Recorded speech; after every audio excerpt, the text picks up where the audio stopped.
it's really important to have a plan and understand what your goals are. In fact, my camel out there is suffering right now with a broken back.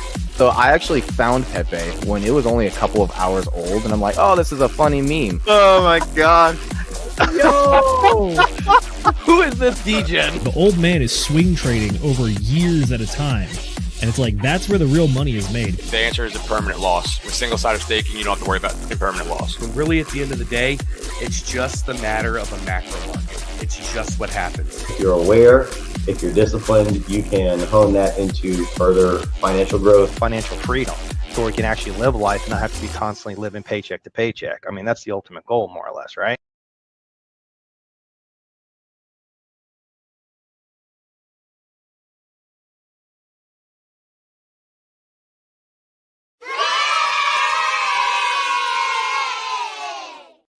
Ladies and gentlemen, boys and girls, crypto degenerates, ducks and squirrels, welcome to this here episode number 57 of the Degen Roundtable Book Club. Chasing Daylight by Eugene O. Kelly is the book that we're going to be reviewing. For the folks at home who have never seen me before, hello, my name is Will Stevenson. I'm an iron worker who travels around the United States building TV and radio towers, and in my free time, I like to talk cryptocurrency and self-improvement to degenerates such as these fine folks and yourselves at home as well. Yeah, I just realized that I did the wrong camera direction there, but it fucking works. Tonight, I am joined by our fantastic producer, Mrs. McGettit. She is an ideal team player in the making, and she does all the thumbnails and the switching of the cameras and the bringing up of chats and all the great stuff you see behind the scenes. And then I'm also joined by my co-host, Mr. Zenith, who is our legal and government analyst here on the Degen Roundtable. Ladies and gentlemen, welcome to the show. Thank you for joining me tonight. Mr. Zenith, how you doing, broski? What's new and exciting with you? I am doing very well, having a good day over here. Even though I've tried playing a little bit of golf, I got rained out towards the end there, but you know, it is what it is. It is what it is. The golf was actually the inspiration for the name of this book. Chasing Daylight is the phrase that some of the golfers do when they're like trying to spend as much time as possible on the green. So, or that's what he said in the book anyway. So perhaps there's some golf stuff. We'll get into that, but I'm glad that you had some good times over there. Mrs. Producer, Mrs. McGettit, how are you doing? What is new and exciting with you? Not too much, not too much. We're getting a little bit of sickness running around here again. Nothing too bad, thank God, this time. But it just seems to be never ending when you have a young child in kindergarten. They're coming home with stuff all the time. Yep. So I've been dealing with that for the past week and a half. And then on top of that, I've been doing a lot of stuff with my Finch group. We started doing virtual events, and I did a body doubling thing. And oh my God, everybody went crazy. So I did one. Last week, I did one every single day except for Tuesday. This week I did Monday, Tuesday, and then I decided I need to slow down a little bit. So I haven't done one since Tuesday. And I got another one scheduled for Monday. So that's kind of what I've been up to, is just all of this busybody work, helping out all those people, because they just, if you don't know what body doubling is, it's basically we all join up in like a virtual space. So in this case, it's Google Meet. And we just kind of help each other focus on tasks that we need to get done. So a lot of people need help with focusing, because a lot of them are like ADHD and stuff. So it's been super helpful for a lot of people. So it's been great, but yeah, I need to pace myself a little better with it. And that's basically everything going on with me. What about you, Will? Oh, I just realized I very seldom get asked my own question. Wasn't ready for that, huh? I was not. I was about to launch into Finch. Well, things that are new and exciting with me. I've been hanging out with my good friend Marco Magnus. He's a racer over here in Dallas, and he builds race cars and engines like from the ground up and everything. So I've been hanging out with him over his shop, helping him out. And for those of you guys that follow me on Instagram, you'll see videos of me like hanging out in his shop today. We were playing around with like a big gigantic CNC machine that's like freaking 6 foot tall and 10 foot wide. And we were just machining aluminum billet steel parts, and it was super cool. So I've been over there. The dream right there. That's dude. Sick. Yeah. It's crazy cool, man. It's crazy cool. Super awesome guy, super crazy into racing, and like really cool gentleman to hang out with. So Marco, if you're watching tonight, I freaking love you, broski. Thanks for having me over there. And I look forward to helping you more in the future. We had some delicious sandwiches today for lunch. I brought some bread and meat and cheese and lettuce and stuff. And it was just a great time. Got to meet his wife and kid. Super awesome. But I wanted to say, Mrs. Producer, I'd actually started seeing Finch. I opened up my like Google Play Store earlier, and it was like, hey, apps you might be interested in. And then Finch was like the top option. And it was like, oh, snap. That's the one that Cass talks about working for. So it's starting to appear in my life as well. And I know you've mentioned many times before what it is, but I can't remember. You said it's about self-improvement and focus work and stuff like that. It's for the specifics is mental health and self-care. So it's a very simple premise. I'm not sure if someone like you would like it, because one of the main reason people like stick with it is you raise a virtual like bird. I don't know if you're into like virtual pets, so Or like a geopet or a Neopets, baby. yeah, Let's kind go. of similar idea.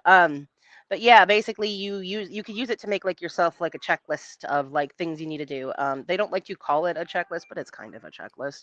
And then whatever you do on the app, you get to send your little guy out on adventures every day, and then they grow and they go through different like countries and stuff. So like, for example, they've got like Sydney, Australia in there. They've got New York. They've got just different areas, and they'll go in, they'll learn things about that area, and then they'll come back and tell you about those things. Super cutesy. Some people find it super helpful because it just gives you kind of a similar to the body doubling idea. It gives you kind of like an accountability check, where if you have your little like, your little checklist of stuff, you want to make sure you get it done. So yeah, teach their own. I don't know if you would necessarily like it, but a lot of people find it pretty helpful. So I've never given it a fair shake. It doesn't necessarily sound like something that's like just throwing crazy interest, but it's like, it sounds like a cool thing that exists. And like, I don't want to compare it to like, the egg that you're given in grade school, and like you're told to take care of this egg with your friend, and it's like that's your baby or something. And if you break the egg, then like you fail the whatever. But it sounds, I like that you can send your little video game character out on missions, and it goes out and does things, and it comes back and teaches you and tells you about like what's going on in Australia and other cool things. So that's pretty nifty. I have not I've not given that any thought. But speaking, there are some people that I've given plenty of thought to, and that's the folks at home. It's time for some motherfucking chat shoutouts. Mrs. Producer, would you be so kind as to go ahead and start bringing up these chat shoutouts so we can say hello to the folks at home who've said hello to us, starting with our very own favorite, Mr. Kenturian54X. What's up, my degenerate friends? What's up to you too, Mr. Kenturian54X? Glad that we could have you with us on this fine Friday, not Sunday. fine Friday, broski. Welcome to the stream. We're going to be talking about some good book stuff today. Next up in the chat shoutouts, we've got Miss Amber Simon. Miss Amber Simon says, hello, Miss Amber Simon. Glad that we could have you as well. I think that you will enjoy this book. I think all of you guys are going to enjoy this book, except for maybe some people. Ooh, we'll get into that here in a moment. But yeah, welcome, Amber. Good to have you with us. And next up for the chat shoutouts, we've got Miss Tam Tam. Miss Tam Tam saying, "What's up, fam? What's up, Tam? Good to see you here in the chats. #1 Pulse Chain cheerleader, Hexkin cheerleader, crypto cheerleader in general." In the space. So new profile picture for Tam Tam there too. I believe that was from a Twitter post she had recently. So there you go. Nice. Looking fit, looking healthy, looking sharp. Love to I see saw it. that, and I didn't recognize who the hell it was for a minute. I go like, when I know people, I go strictly off their profile picture, and so when they switch it, I get very confused for like a day or two. Yep, that's how branding works. Get a good profile picture and make sure that you've got all the checks in the boxes for all the things that you want to present yourself to the world to be. So excellent. Good to see you, Tam. Not to interrupt, but speaking of a new profile picture, some people may have noticed something about ours as well. Oh, yes. Mrs. Producer, are you able to share screen for our new DGen Roundtable? Oh man, I don't have the file on me. Dang it. No, never mind. Unfortunately, I cannot share stream, so yeah, hang on one moment. Let me pull it up right here. For the folks at home who have not seen the DGen Roundtable, where's the share screen button? There it is. I saw this graphic earlier that was like, this is what people do whenever they share the screen. And it's like, hey, give me a moment to share my screen. Ayo. Can you guys see this? So I've zoomed in quite a bit. Hey, look, there's me. But more cool than that is, man, why is it off to the side? That's obnoxious. Anyways, here's our fancy schmancy new DGen Roundtable profile picture. We have also implemented a new one. This is something like, this has been the style for the DGen Roundtable for a long time. All our iconography has been around that like lightning that comes standard with the Canva subscription, I think. Is that where we got it from, Cass?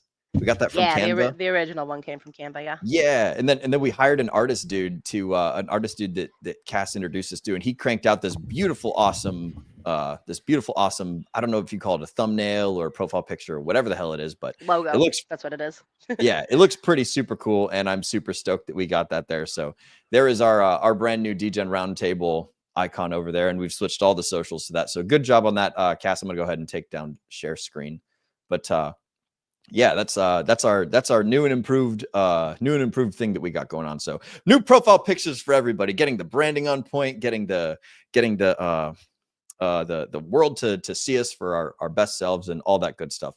But speaking of all the best stuff, we've got a whole bunch of best folks still in the chat. We've got Pulse Jitsu with Fast Abdul. I suggest reading Gun Running for Fun and Profit, a real page turner. I actually want to read that book if that's a real book. That sounds like a title I can get behind. I'm not gonna That's lie. a title I could get behind. That was one of the things that I wanted to do when I was like a young lad who was like naive and bright-eyed, bushy-tailed and all that before I understand how the world worked. Is like I wanted to like arm the world with weapons and things, and come to realize that's just a fucking legal nightmare, man. If like becoming a legal FFL or being an illegal gun runner, you're like super duper subject to whimsical changes in politics, and it's just not a very it's not a very good stable business. It might give you that lovely, warm fuzzy feeling that like, hey, I'm arming the world around me with the means to protect themselves from tyranny or whatever the hell. But a lot of people see it differently, and this is one of the things I talk about. I think that there's 4 main principles that go along with like an individual being sovereign. You've got protection, right, which is where the guns come in. You've got freedom of movement, so like wheels and wings and the ability to walk and like not being stuck in a city with a fucking checkpoint system. You've got transaction, so like the ability to spend money or cryptocurrency or trading chickens for bars of gold or whatever the hell. And then you've got speech, so like if you can't talk, if you can't trade, if you can't protect yourself, and you can't travel, then like you do not have any of the 4 basic means for sovereignty. So I'm just like, I'm super obsessed with all 4 of those things. And for those of you guys that know me, I'll probably talk about those a whole lot later. And that's just something that a lot of my life revolves around. So the gun running would be fun, Mr. Fast Abdul. I wish that I could do it. It's just not a very it's not a very lucrative, and it's a high risk business. So for those of you guys that haven't watched the Nicolas Cage movie, I want to say it's called Warlord, but man, that's a fun movie, a good flick. I was gonna ask you about that. What is the name of the movie with God, what is it? Is it Victor Shokin is the name of the character? Yep, Victor Shokin. Yeah, that's what it is. Yeah. Mm-hmm. Nicolas Cage. I've seen clips from that, and like, dude, it's I'm not great. gonna lie, it looks like some of the best acting he's done. So I thoroughly like it. Yeah, I would say that is part of Nicolas Cage's better movies. Look, I'm a little biased to The Rock because that was like one of the first movies I remember watching as a kid, which I don't know if that says anything about my childhood, but I remember that and like being extra cheesy and like the biological threat and like you have to go to Alcatraz, and it's like, I don't know, it's pretty sick. The Rock, I can't say I've seen that one. The Rock, yeah, I don't think I've heard of that either. You said it's a Nicolas Cage movie? It is a Nicolas Cage movie. Yes, it is. Huh. That's weird. I thought I'd seen basically all of his stuff. That's interesting. I mean, one of my earliest childhood movies was Jurassic Park, if that says anything about my childhood. There you go. Oh, man. The old dinosaurs. Look, Yeah. I don't want to spoil too much, but there is a scene in The Rock where Nicolas Cage kills a guy by hitting him with a rocket and gives a literal reference to the song Rocket Man by Billy Joel. Oh, that's not Billy Joel, Elton John. Elton John. That sounds amazing. There you go. I like that. Just saying. It reminds me I'm of just the saying. scene from Riddick where he's like, "Oh, what am I gonna do? Kill you with my teacup?" And then he kills the guy with his teacup. Yes. Later on. Oh man, I fucking love Bingo. Riddick. I love That one's that one's Chronicles of Riddick, isn't it? Yeah, that one's Yeah, Chronicles of Riddick. The third one? No, Yeah. second one. The third number one. 2. First one's Pitch Black. Then you got Chronicles of Riddick. Then you got the I thought Pitch Black was the second. No, Pitch Black is the first. Yep. Chronicles of Okay, Riddick okay. is technically the third, and then the animated one is meant to be an in between of the two. All right. And but then I there's think I think technically the animated one. Oh yeah, there's a new one, isn't there? what's the I mean, Oh, we're getting relatively way off new. topic here. Sorry, but Yeah, no, this is great. This is great. I love it. Yeah, we're still on chat shout outs. Good point. Let's dial it back and let's talk to the folks at home that are talking to us. We got Moonpilled Rational Optics over here. How are all the degenerate supercoder or degenerative supercoders? LOL. I don't know about supercoders. I might be a superconductor of information where it passes through me. I don't retain any of it, and I just spread it out to everyone else. That's my That's my thing. But I'm doing great. Thank you, Mr. Moonfield. I don't know if he cut onto the conversation that I had with RH Max, but I'm actually trying my hand at a little bit of game development. So I've been playing with Game Maker and Godot 4 as the game engines to make stuff work.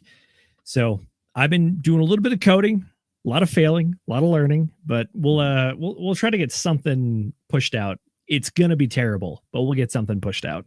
Hey, you're not good at it yet, which means you're still working on it, which means there's bright prospects in the future. So, there's a lot of work to do, brother. Oh my hell gosh. Yeah. We like it. We like it. And speaking of a lot of good work to do, we're joined by another gentleman who's doing a lot of good work. Mr. RH Max has shown up. What is up, Sci-Vivers? Good to see you, RH Max. Welcome to the stream. Man, this guy, shout out to RH Max. He put on a fantastic Pulse Chain 2025 or 2055 concert, where it was the 5th of May, which is the 5th month of the year, and the 2-5 because it's 2025. So 5555. He did a great job putting on an awesome conference, and I was super stoked to be on it. I know Zenith had some awesome panels as well. We were both on the Sci-Vive one, and it was nothing but awesomeness coming out of that conference. And I think good old Richie shouted us out as well and was talking about the longevity while we were also talking about longevity. So just super cool. Good job, Max, and we're glad that you can put on these fantastic things as well. Next up for the chat shoutouts, it looks like we've got Mr. Paul Sachs. Oh, he's talking about a great Nicolas Cage movie, Con Air for the win, brothers. Fight me. Yes, Con Air is long-haired Nicolas Cage, for those of you guys that haven't seen it.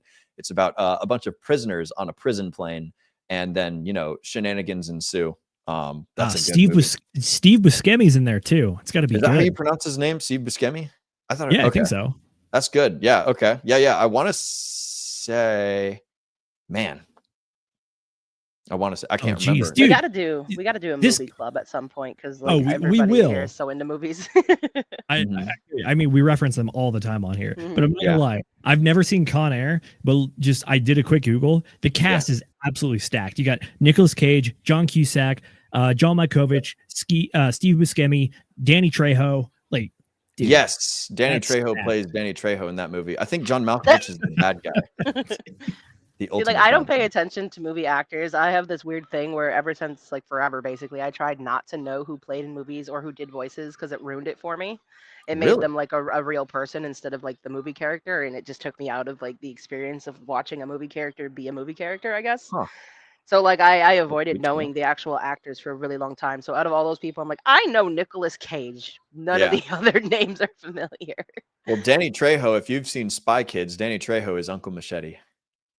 So yeah, okay, yeah, I remember. I've definitely seen Spy Kids, but I don't remember what that guy looks like off the top of my head. He is all obsessed with his machete branding. He does a very good job of playing the bad guy. He's actually got a really cool real life story too as well. So shout out to Danny Trejo. If you happen to be watching the DGen Roundtable, Mr. Danny Trejo, I appreciate all your work that you're doing.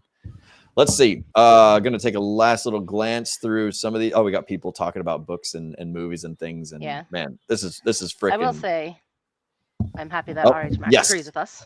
All the Riddick movies are legit. I freaking love the Riddick movies. Those are some good. Fantastic storytelling. It might be. Sorry, go ahead. When I very first saw it's Pitch Black is the name of the first one, right? Yeah. When I very first saw that movie, I was obsessed with it. It was so awesome to me. I was again pretty young, and it was just the coolest thing ever. Mm-hmm. I've never actually finished the second or the third one though. I've fallen asleep every time I try to watch the third one for some weird reason. I remember the Pitch Black. The second one's the first one, basically, or the third one. The third one is the first one. Just don't listen to me on that one. listen to these two. Yeah. But yeah, I remember Pitch Black. There's a scene towards the end where there's the hammerhead shark-and looking enemies, and then you see Vin Diesel. He gets right up in the blind spot, and he's going face to face with the dude, just oh, can't see me. I was like, oh, that's sick. Yeah, very Jurassic Park reminiscent, I believe, because they do something similar with the T-Rex at some point, don't they? One of those somewhere in the Jurassic series. Maybe that might be one of the newer ones. Vaguely, I vaguely remember something about that. In one of the I want to say it's the second or third one, but for the Jurassic series, there's a scene where who's the guy that plays Han Solo? I'm blanking. Harrison Ford. Ford. I want to say, is Harrison Ford in those? Not that I know of. I just remember like whatever the main No. character is, the main scientist. He has like the bone of the Alan. Velociraptor head, and he starts playing it like a flute to try to communicate with the Velociraptors. That's kind of a similar scene for me. Yeah, he had the nasal passage. That's what it was. they used for their calls. Yeah. Yep. Oh, Anyways, we cool. got one more, right? Yes, we do. We actually have another chat shout out has rolled in, Mrs. Producer. We've got Miss Arceus saying that was a great sci-fi panel, but to be honest, I was hoping to hear more about the keyboards. Me and you both, Arceus. Me and you both. Oh my god, Oh. the keyboards. Dude, there were people in the chats. I don't know if you guys were watching. We all wanted that one guy to give us a keyboardism lecture. The freaking there were people in the chats like during the sci-fi panel that were like, talk about the keyboards, and it's just like, man, like the biggest nothing burger of that entire book is like one of the most memorable things out of it, and it's just like, why the fuck It's so are you out of talking left about field. keyboards, Richard? Like, It's come just on, like, man. It's 10 chapters long, and I want to say you get to like chapter 9, and he starts talking about like ergonomics, and then he gets to keyboards and the different kind of mechanical keys. Look, for the folks at home, I am a Cherry MX Brown kind of guy. It's nice, it's tactile, and it's not too clicky or loud. So that's what I like, so it doesn't come through on my microphone. But look, I know a lot of people are the Cherry MX Red purists. Okay, sure, whatever, I get it. But I think the Browns, the Cherry MX Brown mechanical switch keyboards, I think that's good. I think it's golden. I don't know what you're talking about. I'm going to be honest. All right, so I don't can we either. visit sci-fi I real am quick? assuming it's a type of keyboard. Please talk keyboardy to me is what Mr. RH Max has just put up. Mr. Lord. Producer, can you pull I that promise one up? at some point we will get to the book, folks. But first, keyboards. Yes. I can give you a quick 30-second lesson. You So, got 30 seconds. average- And then we're going The back average to, keyboard that you have from your employer or whatever is probably a digital keyboard, meaning it's kind of pretty closer to a circuit board. When I'm talking about Cherry MX, I'm talking about mechanical switches, which is that each of the individual keys on your keyboard is a switch that that gives a electrical signal to the actual hub that then sends it to your computer. You can switch out the different kind of switches on your keyboard. Typically, they're just sold as the whole keyboard, but based on what color switch, it is a different style of design. Some of them are designed to give a physical like clicking sound when you press them. It's like a little like metal band that actually like presses and depresses to give you that click. There's some other ones. I mentioned I have the Cherry MX Browns. Cherry is kind of just a brand name. So the Browns, they have a good tactile feel, which is like they give resistance, then press. That's what I'm talking about. The Reds give that same resistance, but when you press it, they give a more clicky sound. So there you go. It's nerdy stuff. I mean, honestly, unless you're spending like a ton of time at your keyboard or you really care about like how they feel or sound just to give you like that good dopamine reception, like it really doesn't matter.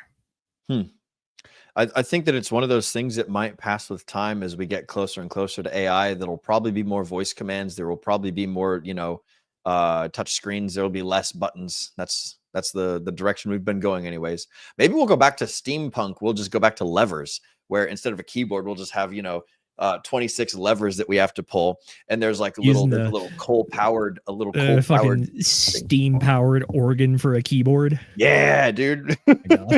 Anyways, by the way, shout out to Plus X with the Corsair K100. He's a no mechanical switch guy, but yes, Corsair is a fantastic computer keyboard brand. They're one of the flagship people out in space. So if you like Corsair, hey, hats off to you. It's a good pick. Yep. I'm a what am I? I think I'm a Razer Black Widow. I think that's what I have. Yeah, whatever. I don't know. It's stupid. I will tell you guys that the basic summary of Chasing Daylight, to do a total hard transition. I'm going to talk to you guys about. Will, I got you here. Oh, so, yeah. Chasing Daylight by Brittany Sahin is a romance suspense novel that includes intimate scenes between the protagonists, AJ Hawkins and Anastasia Quinn. In fact, one of my favorite excerpts from the book, coming at the last chapter here, we have with Anna in his arms in his hometown. Yeah, it was about as perfect as could get. And there wasn't a place in the world he'd rather be. Hell, now he sounded like a living country song. Sing for me, she asked, as if reading his thoughts. Oh, he tightened his hold on her waist, drawing her closer. And what would the lady request? She teasingly worked her lip between the teeth for a moment. Something Like You by Keith Urban. That I Can Do. His hand drifted down to her ass cheek and he squeezed. The material so thin he practically felt Okay, her D, skin. you're gonna get us banned. That's enough. And was she Come wearing on, dude. panties? He'd have to deal with an inspection later. I love you. I'm gonna mute you. Snatch his hat back from her head and Just gonna set it yeet. on his head. But I got to get you a hat of your own. I don't know, she said, drawing her eyes down the front of his jeans when he stepped back. I think it looks pretty good on me, especially when that's all I have on. I'm gonna let you keep going for as long as you want, Zenith. This Hey, is I'm see gonna you, kick him chapter, out brother. pretty quick here. this is a lot happier of a book. A lot happier of a book than the one that I read. So There you go, Chasing Daylight. Chasing Recommendation Daylight from Will by- Stevenson. I'm just stuck on the fact that this woman asked for Keith Urban. Hey, sometimes you got to get you some Keith Urban, you know. I No, guess no, we could no. go. We are not here on the DGen Roundtable to dig Keith Urban, right? In the words of who is it, Kesha? We kick them to the curb unless they look like Mick Jagger. So shout out to Mick Jagger. Shout out Attaboy. to That's Keith Tik- Urban. Oh. Shout out to everybody out there who You're a has Kesha fantastic- OG. That's TikTok right there. Let's go. Yep, exactly. Kesha OG, baby. Oh man, Arceus. It's literally book club after dark. Yes, Yeah, you and guys then are. Paul. You guys are just chasing cave. God damn it, Paul. Look, I'll be honest. All right. I did buy a used copy. There is a section here in the middle that does stand out for some reason. So I like that you got a physical copy for this joke, Zenith. This is just absolutely fantastic. Or did Look, you we- think we- that was the actual book for a little bit, and then you like found I out hope later? you did. I hope you That read would that be whole funny. thing. I hope that you enjoyed every second of it. All right, guys. So check this out. All right. So a little bit about Eugene O'Kelly. So we're going to take this into a little bit more serious of a note. This book is basically about a man who is going through the process of dying. He is given a life expectancy, what's that diagnosis from a doctor where he's got like late stage brain cancer. So at 53, Eugene O'Kelly was in the full swing of life, chairman and CEO of KPMG, one of the largest United States accounting firms. He enjoyed a successful career and drew happiness from his wife, children, family, and close friends. He was thinking ahead, the next business trip, the firm's continued success, weekend plans with his wife, and his daughter's first day of 8th grade. Then in May 2005, Gene was diagnosed with late-stage brain cancer and given 3 to 6 months to live, just like that. Now a growing darkness was absorbing the bright future he had seen for himself. He would have to change his plans quickly and capture what he could of his last diminishing days. Chasing Daylight is the account of his final journey, starting from the time of his diagnosis, concluded upon his death less than 4 months later. And this book is his unforgettable story. With startling intimacy, it chronicles the dissolution of Eugene O'Kelly's life and his gradual awakening to a more profound understanding, interweaving unsettling details of his battle with cancer with his moment-to-moment reflections on life, death, love, and success, spirituality, and the search for meaning. Just kidding. That's a longer list than I thought it was. My goodness. It provides a testament to the power of the human spirit and a compelling message about how to live a more vivid, balanced, and meaningful life. Inspiring, passionate, and deeply insightful, Chasing Daylight is a remarkable man's poignant farewell to a beloved world. Now, that is the copywriting from Amazon. My book summary is from the system that I use to summarize books and things was basically like, this book is a memoir, personal reflection, and it's a guide for others on how to live and die well. There's basically 8 core concepts and main points of this book. So 1, it's facing morality with intention. 2, transitioning from achievement to presence. 3, unwinding relationships, which that's a very big part of the book. 4, perfect moments and perfect days. 5, acceptance and letting go. 6, consciousness over commitment. 7, preparation for death. And then 8, spiritual and practical transition. So those are the main points of the book. And it's a pretty short book. I want to say it's 4 hours on one-time speed over on, over on Audible. It's a good book. I found it moving towards the very final part of the book where on Audible, they actually transitioned the book from the male reader to a female reader when it gets to the point where Gene was no longer able to write the book on his own and he had to have his wife finish out the rest of it, post his passing and things. So it was an emotional book a little bit towards the end, but there's a lot of good information in there. At least from my perspective, it got me thinking about a whole bunch of stuff that I normally don't think about. The inspiration for reading this book is I have a friend who's going through some tough stuff right now, and they might not live for very long if their situation does not improve or anything. So I chose this book out of a selfish reason, and I was like, what are some things to think about in the process of like potentially having to deal with the death of a loved one or a friend or a family member or something like that. And so I saw this book, and it looked a lot better than the other one that I had read, the Top 5 Regrets of the Dying, which is more of just a dramatic story of some girl that goes on an adventure and talks to old people, and it's very like self-aggrandizing. But anyways, this book, that's why I chose this book, and my thoughts on it are there's a lot of things that I didn't think about when it comes to death, and at least the way that this guy approached it, I think he approached it probably pretty decently. I don't know if he spent his time the same way that I would. I would probably do things a whole bunch differently.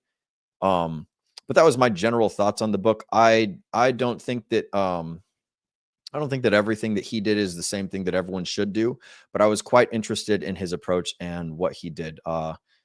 Cass, Zenith, I want to hear your guys' thoughts. I want to start with Cass because Zenith, I know the direction that you're going to take it. Mrs. Producer, what did you have any thoughts on this book when you were reading it or afterwards? Well, other than it made me cry, Yeah. So but I did not know what this book was going into it. Will's just like, hey, you joining for book club? And I'm like, sure. It was a shorter one. And then I go look up Will actually recorded this while he was listening to it. He put that up in the Telegram, and that was super helpful. Couple of little hiccups along the way. You can hear like some wind in the background and stuff. And at one point, at one point the recording does stop for like a couple seconds because I think Will was doing something on his phone. But anyway, other than that, it was definitely like digestible. Good speed, pretty good, pretty decent quality if you don't want to pay for Audible, which I decided I didn't want to pay for Audible this time. But yeah, it was like once I figured out what was going on, because the first kind of, I guess, few minutes of the book didn't really absorb into my brain as to like I understood exactly what was happening.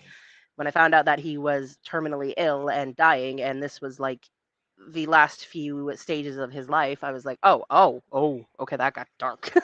Yeah. So that was, it was kind of tough because it's emotional, obviously, and he had young children he was leaving behind. I don't know. I think everything that he kind of talks about is just really important, and could be learned from if it's something that we are willing to think about, because nobody is immortal. We all are mortal beings. We're all going to pass someday, and acknowledging that fact and not being afraid of it, I think is kind of a big point of this book. It's one of the big things that his wife kind of tries to impart on him, and he seems to really kind of take, and that's why he chooses to do the things he does at the end of his life. He just tries to tie up all the loose ends and come back around to his family, and I guess focus on what's important, at least for him. I found it touching. I found it to have a lot of impactful meaning behind it. Just the whole thought process of like, hey, I'm dying, and this is what I'm going to do to tie that up. A lot of us never get that chance. A lot of us die suddenly. There are also plenty of people who make it to old age and die from old age, and they get to experience their full lives. But illness and sudden deaths take far more out of humanity than calm, peaceful, I'm 80 years old and I'm just, my body's finally giving out on me.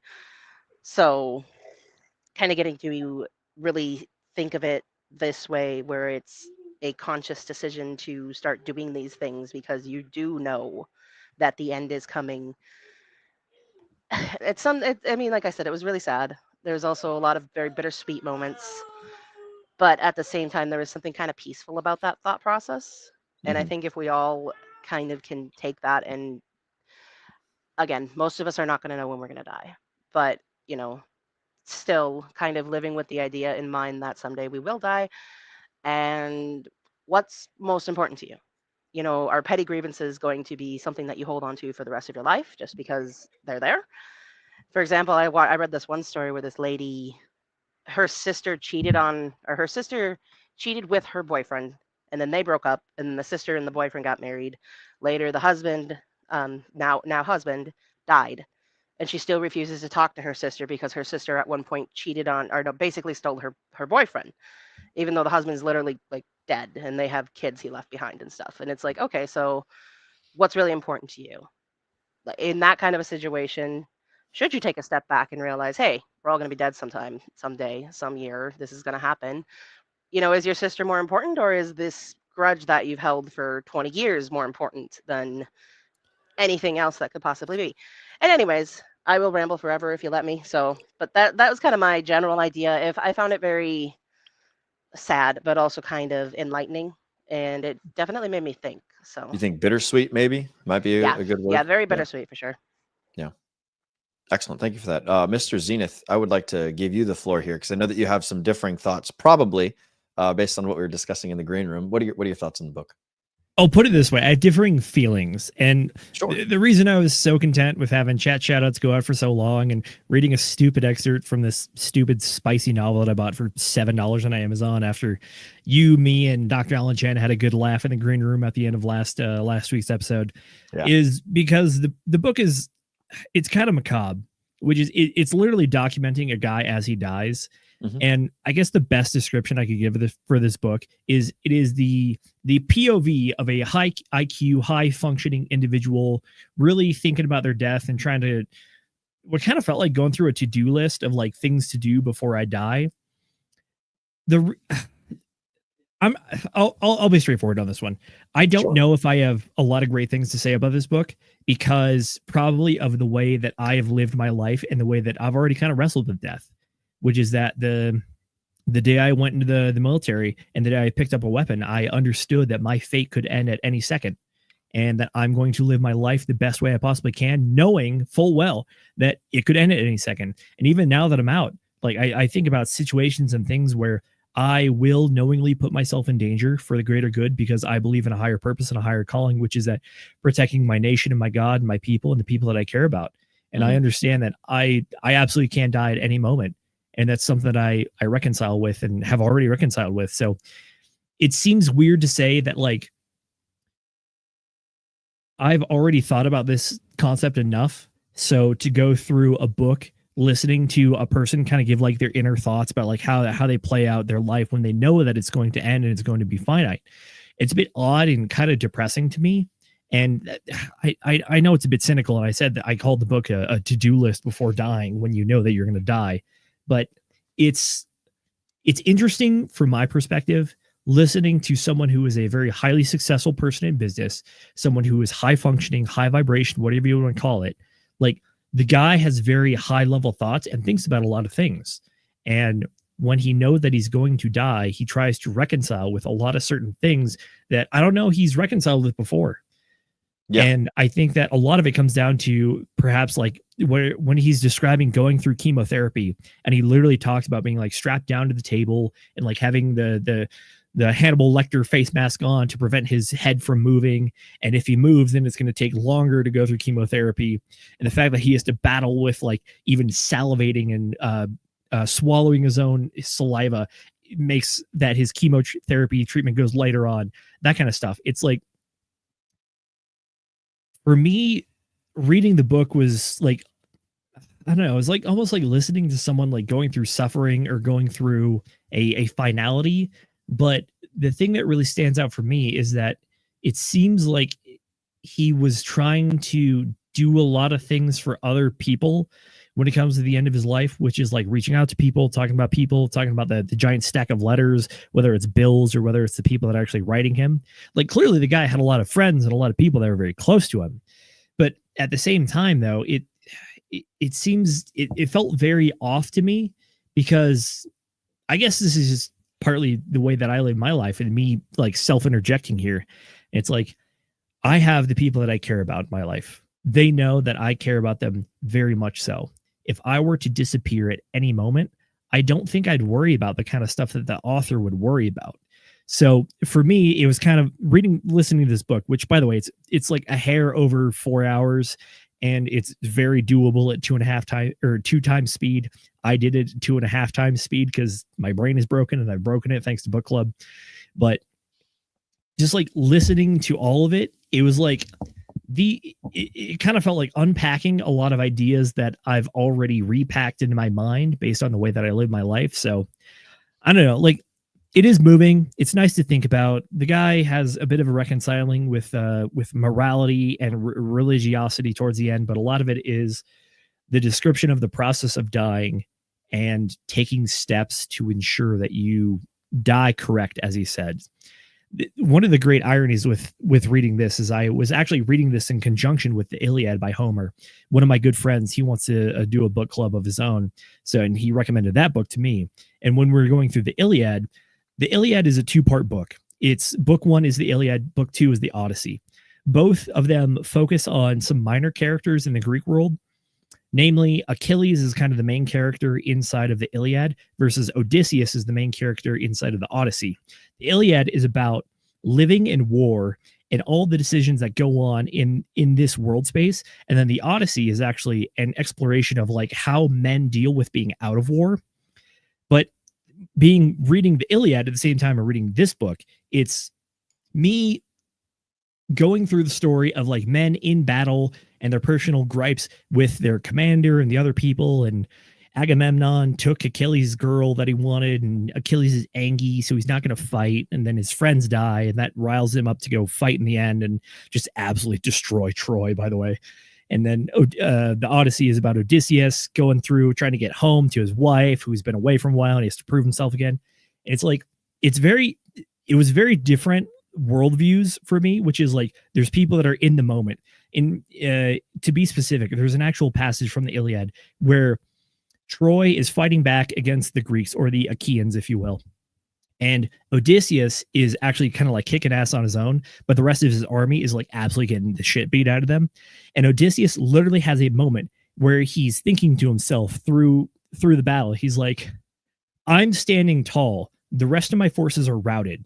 Should I retreat with them in order to fight another day? And he says, no, that would actually be an ignoble thing to do. The noble thing to do is to face down the rest of these Trojans, get my ass kicked, and then hope that my friends can save me as a way of like being heroic in a way. But it's like that mentality. And then I compare it back to the book that we're reading here, which is Chasing Daylight, which is a guy who knows he's going to die and he's trying to reconcile with a lot of people. In my mind, it was kind of like a freak moment where I'm reading both of these books at the same time and comparing like the classical, really historical, and what's the word I'm looking for, where you glorify, or I guess glorification, the glorification of warfare and being a man in battle versus being a civilian in this case, which is honestly, it's what we all are now. And that's totally fine. There were days and times for all of us to be soldiers and brothers in arms. But at the end of the day, now we're living the best life that we can, providing for ourselves and our families and the people that we care about and those around us. And it was just, it's a weird dichotomy for me, which is that I try to live my life more in the style of the Iliad as opposed to Chasing Daylight, which is that the way that I've lived my life is I think about going out on my shield going out on my shield and coming back on it, rather than coming back with the troops to live and fight another day, versus Chasing Daylight is, look, I'm dying. I know it. I hope I can make my life pleasant for the rest of the people around me. So that was a very long-winded soapbox by Uncle Z there. But the point of what I'm saying is that Chasing Daylight is an interesting perspective, especially because, look, I don't claim to be a very intelligent person, because I know that there are always people around me that will be smarter and have more interesting and important and experienced things to say. But at the same time, I like to think I'm at least like an 80th percentile guy based on my track record and the things that I've proven to myself. So listening to, bro, you made it. There you go. Self-aggrandizing myself, if you will. But so Chasing Daylight is kind of a glimpse into the future for me, about the possibility of being on a deathbed, knowing death is coming, and still having the ability to do things about it for the people in my life.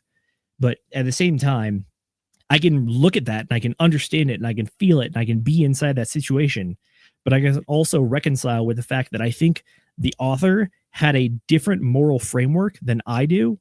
But at the same time, there is still some overlap there, which I can understand and do appreciate. But at the same time, though, it does feel like almost dragging out death to a certain degree. So I don't want to be too much of a hater. I don't want that. I don't No, want to be it's that good. guy here. Like, believe me, I know. We went through all the chapters of Sci-Fi, and every time I was like, oh my gosh, the formatting. But it Correct. that's my take on the book there. I think I think there's a lot of good lessons and good intuitions to pick up from, but at the same time, I personally don't believe that dwelling on death is a really worthwhile thing, because the things that you do a lot while you're alive matter. You can set up for the end, but if you're setting up for the end, all you're trying to do is reframe everything you did while you're alive. So right now we are alive and we will continue to be alive. We live inside of a certain box that that we have like a set understanding of. At some point that box might change. It might change immediately. It might change over time. And I think that what the book does is it describes, like, if your box changes and you have to go into a new perspective where now you have a new, like, you've experienced ontological shock and your world, everything that you've been doing up until this point is no longer relevant, or like, not no longer relevant, but your systems that you have in place are to address an old problem, and now you have a new problem. I think that that's where the value in this book lies. And one of the things you were talking about during the comparison of the Iliad and the Odyssey to this book is this book talks about an unstoppable situation with control and high information, and in the Iliad and the Odyssey, you have an unknown situation with low control and low information. And so, like, it's definitely much more romantic. And I totally agree with you, bro. Like, it's a much more interesting thing for us to want and for us to chase after. And like you had said, that's not something that's realistic for us in this day and age anymore. We don't really go charging the battlements, sword in hand, as much as we would like to. There's certainly some reckoning there to be had, but, like, I think that your analysis is good and your perspective is spot on. And I'm happy to hear alternative viewpoints to my own. And I'm glad that you brought those up, because it's not something that I'd thought about. I just thought that this book was great because it's talking about things that I don't think about. And oh, for sure. Like, don't get me wrong. The book captures something that is very fleeting and hard to capture, and it does it very well, I think, which is that you actually have someone who is, like, very cognitively high functioning at the time of their death. And they actually walk you through the process of everything they're thinking, everything they're doing, what they're feeling, what they care about, all that stuff. Almost never happens.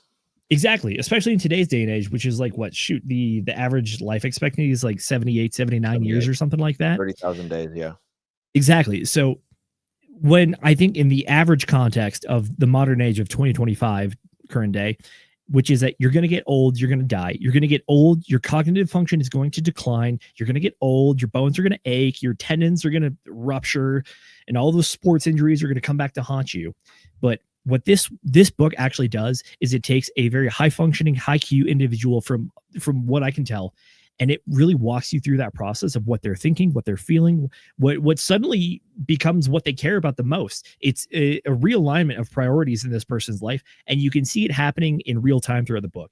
It's only 4 hours at one time speed, but at the same time, this walks you through, like, years, or I guess the final moments, if you will, which is that I think in modern age, you get old, you die slowly, but this guy literally has the time clock, like, boom, shot clock is on. You got so many days, brother. Figure it out. Yep. And this is the process of the guy figuring it out. Yeah. Most people die unexpectedly, or they die with a whimper, or they don't die and write about it. I think that this is a unique thing. There's not a lot of documentation of the process of death. I mean, at least not from the observer's perspective, right? So, like, this is something that is probably more unique in that sense. And I think that most people will probably die with a whimper rather than dying with a bang. Well, like, just the odds being what they are. I think about this from time to time when I go up into the towers and stuff and I'm doing my work up there. It's like, man, I'm safer up here than I am on the interstate. Like, the odds of me dying up here. What's that? That's wild to think about. Yeah. Like, way more dangerous on the road. Just the amount of stuff that we do every day that's just full of danger. That's the thing that happened to my friend is they were in a car accident and they're having, like, organ troubles. And so some of their organs are, like, on the fence line of failure. And so if that happens, then it's going to be a very similar instance to what what was described in the book. And it all just, like, happened in the blink of an eye while driving. And so, like, it's just a reminder to everyone at home, like, be careful when you're out there on the road. Be careful when you're doing everything in life. Be very deliberate. Think about everything. Try and observe as much as you can. Try and control your world as much as possible. And I think that the author of this book, though he's faced with like a really tough decision, he does do a very good job of taking control of his life in the way that he wants to. And he does all of the things that are on like his priority list because he's got a really good system. I think that if a lot of people were given this sort of death sentence, they would wallow in despair and they wouldn't do a whole lot. And they would drag everyone down into a state of like, into a very macabre state, like you were saying, on their way down. And it would be like, toxic, not toxic is the wrong word, but it would be infectious. And so him able to still chase after something actively and try and make his death still as excellent and outstanding as his life, or at least the process, maybe not the individual moment, but the process leading up to it. I think that's worth note here. Cass, you've been quiet for a while. Do you have any thoughts on any of the stuff that we've covered? No, not really. I'm a little confused by what you're saying, Z. I think kind of correct me if I'm wrong here. What I'm gathering from kind of what you were meaning here is that almost that he, this might be the wrong way to phrase it, but he dwelled on the death more than you think you probably would. It sounds to me like what you're saying is you don't feel like you would have a lot of like loose ends to tie up, because you feel confident that the people in your life who you care about kind of already know, and you wouldn't really need to kind of take the steps he did to get in contact with everybody and kind of I'm not sure what you call them, but he had like special moments with everyone. I think was kind of the big thing that he was trying to do. He wanted to leave them all with like a special moment from when he was gone. I think you nailed it right on the head there. That is a good synopsis of the differentiation between like how I feel about death versus how I read the author's perception of death. I think you nailed it right there. Okay. Yeah. Okay. So I understand then. So that makes sense. For me, I guess if I was in his shoes, I would probably do pretty similarly. One thing that I did respect was the idea that he chose to spend the last few months of his life doing what he wanted to do rather than hooking himself up to all kinds of machines and just trying to extend things as far as he could very frivolously, because there was no fixing it. It was death. He was going to die.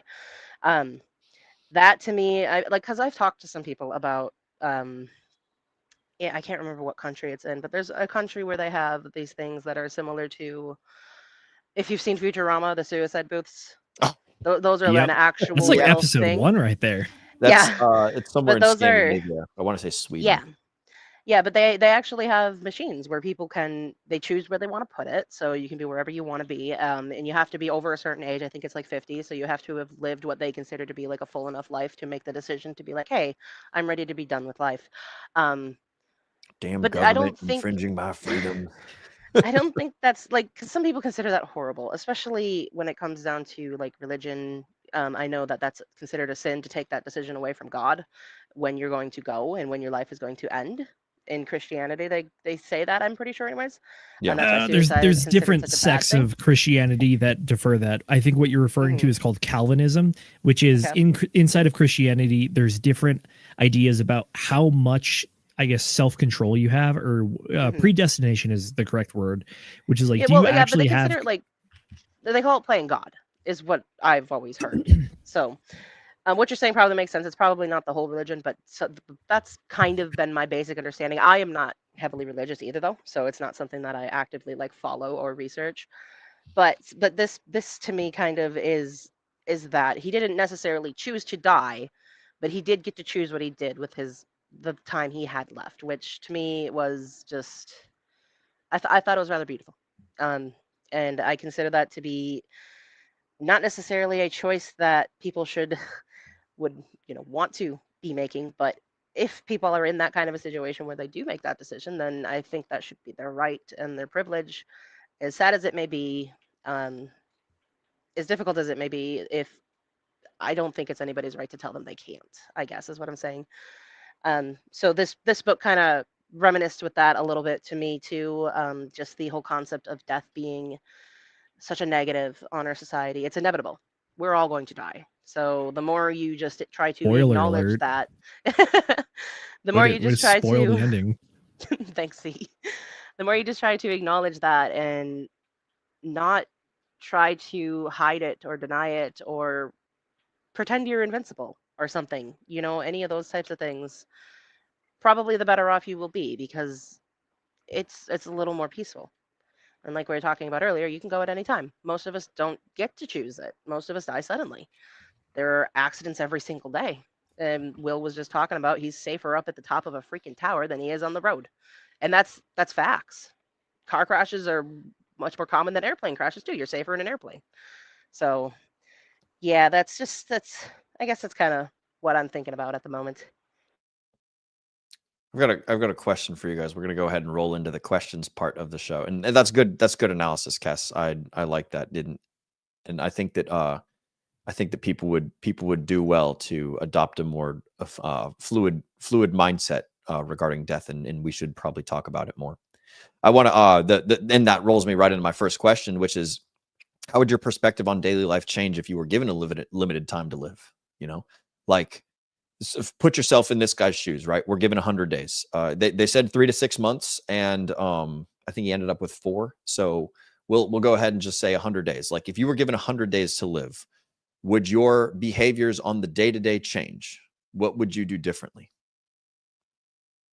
And I'll go ahead and start by saying that my behaviors would not change a whole lot differently. I would probably spend more time with family and friends. I'm currently not like doing a whole lot of work, so it's not like I would quit doing work. Basically, my work consists of me hanging out with people that are important to me and solving problems for them, doing them favors, And like occasionally they pay me if they feel like it, and if they don't, then they don't. And I got to hang out and have fun, go drink and make engine parts and like cut lawn and hang out and have a good time. I would probably travel a lot more if I knew that I had 100 days left. I would probably see a whole lot more people, and I would do a similar thing to what he did, where I would document a whole lot of things.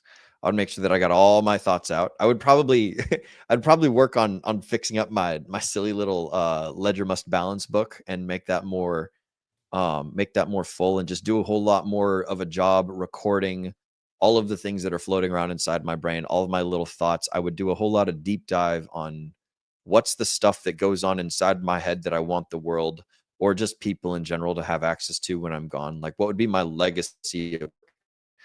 Because as far as like, building bridges or like starting businesses or doing anything of that nature, I haven't done a whole lot, but I have affected a whole lot of individual people's lives, and that means a lot to me. So I would probably look to scrape together all of the thoughts and the thinking that I have. I would spend a lot of time with people, and I would work on getting together like a biography or a list of notes, or my own little tiny version of Sci-Vive or something like that. I would try and scrape together all the knowledge that I have, so that when I die, it's not lost forever. It's at least written down somewhere, and maybe someone else can write a little Chasing Daylight book for me, or maybe someone can write their own little Sci-Vive or Encyclopedia Britannica a la Will or something like that. But I would want there to be some sort of meaning to the things that I'm thinking inside my head, and the places that I've gone, experiences that I've had. I'd want to pass that on, because I've realized that a big part of my purpose in life is education and passing on information. So that's something that I would do differently. If I was given 100 days to live, visit more people and write things down, and try and make that more. I would not be chasing a business being a grilled cheese salesman. That's not something I would do. I would just spend more time, probably chase more dopamine as well, hang out with the boys, go shooting, go kayaking, do whatever, and then write things down. So that's my thoughts. Cass, Zenith, do you have an idea of what you would do if you were given a limited amount of time? And folks in the audience as well, feel free to answer. What about you, Cass? Do you have something? One thing that this book kind of brought back to my mind is my grandfather passed a number of years ago. And I remember when I was younger, he always told me, "Oh, when I die, you're gonna get a lot of money. When I die, you're gonna get this and that." He kept telling me like things he was trying to leave me. Yeah. And he talked about for his funeral, he wanted it to be like a party. He did not consider, according to him, this is what he said anyway, he did not consider death to be a bad thing, and he wanted people to celebrate. Have a big party, have cake, have music, stuff like that. Ultimately, when he did pass away, it was really sad because nobody really did anything. He drowned in a pool, in a public pool. I don't know how that happened. I still don't understand that. Oh, Because there were people all around. It shouldn't have been possible. But anyways, so that is how he went. And his brother, who he was in Florida visiting, was out on a cruise when it happened, and he just like called us, like, "Hey, deal with us," basically. huh. We were obviously nowhere near there and didn't even know who to call to talk to. It took like a week for somebody to get in contact about with me to try and make his death certificate. And then before I could, somebody else in the family picked it up and took over, got him cremated, got him sent back home, Minnesota, and went from there. But he didn't even get a funeral. And I would say the reason for that, I do not want to wish to speak ill of the dead. So I'm not going to go into any kinds of details or anything, but I would say that he did not live well. There were a lot of choices he made that were very negative, that essentially ruined his chance to leave behind a legacy that would have brought about the kind of joy that he described wanting people to have. So that was unfortunate for him. At the end of this book, when they're talking about Eugene's funeral, he did get that. They said that it was like 1,700 people showed up for the funeral. Nobody was sad. It was a joyous occasion. They all, just celebrated him. So kind of taking those two things into turn, I think I would like to try for something similar to that when I pass, because again, it's inevitable. It's going to happen to all of us.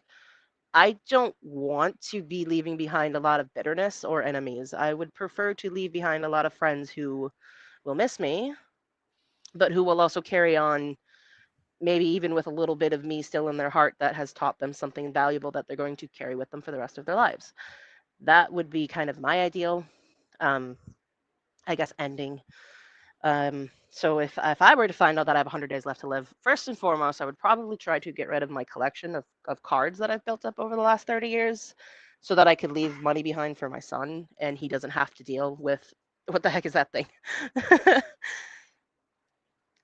Okay, well, Z's got something for us, it looks like. This is one of the collections of cards, so believe me, I'm right there with you. Okay. Gotcha. So I would try to get rid of that as much as I could without it being like the only thing I'm doing. Will. Business I card, see you. baby. There we go.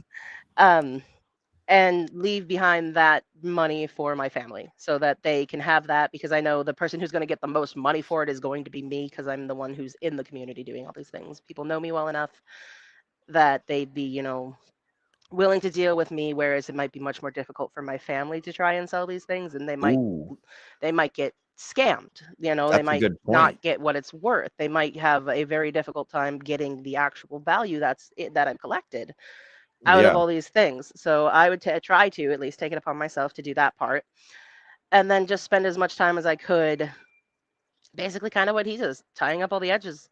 Right now, as you guys probably already know, I'm on a very strict diet. I'd kick that to the curb because what's the point? And eat whatever the heck I wanted for like a month or two or whatever. There you go. And just really enjoy it that way. But at the same time, I've also learned that some of these things like really slow me down too. So I would still avoid most of it probably, but still go out, eat the things I love, spend time with the people I love, and try to leave something behind that will benefit my family. Because if they live, if they're still going, of course, for all I know, maybe they could be gone by that point, but I'd find some way to make it beneficial to someone else, just to the best of my ability.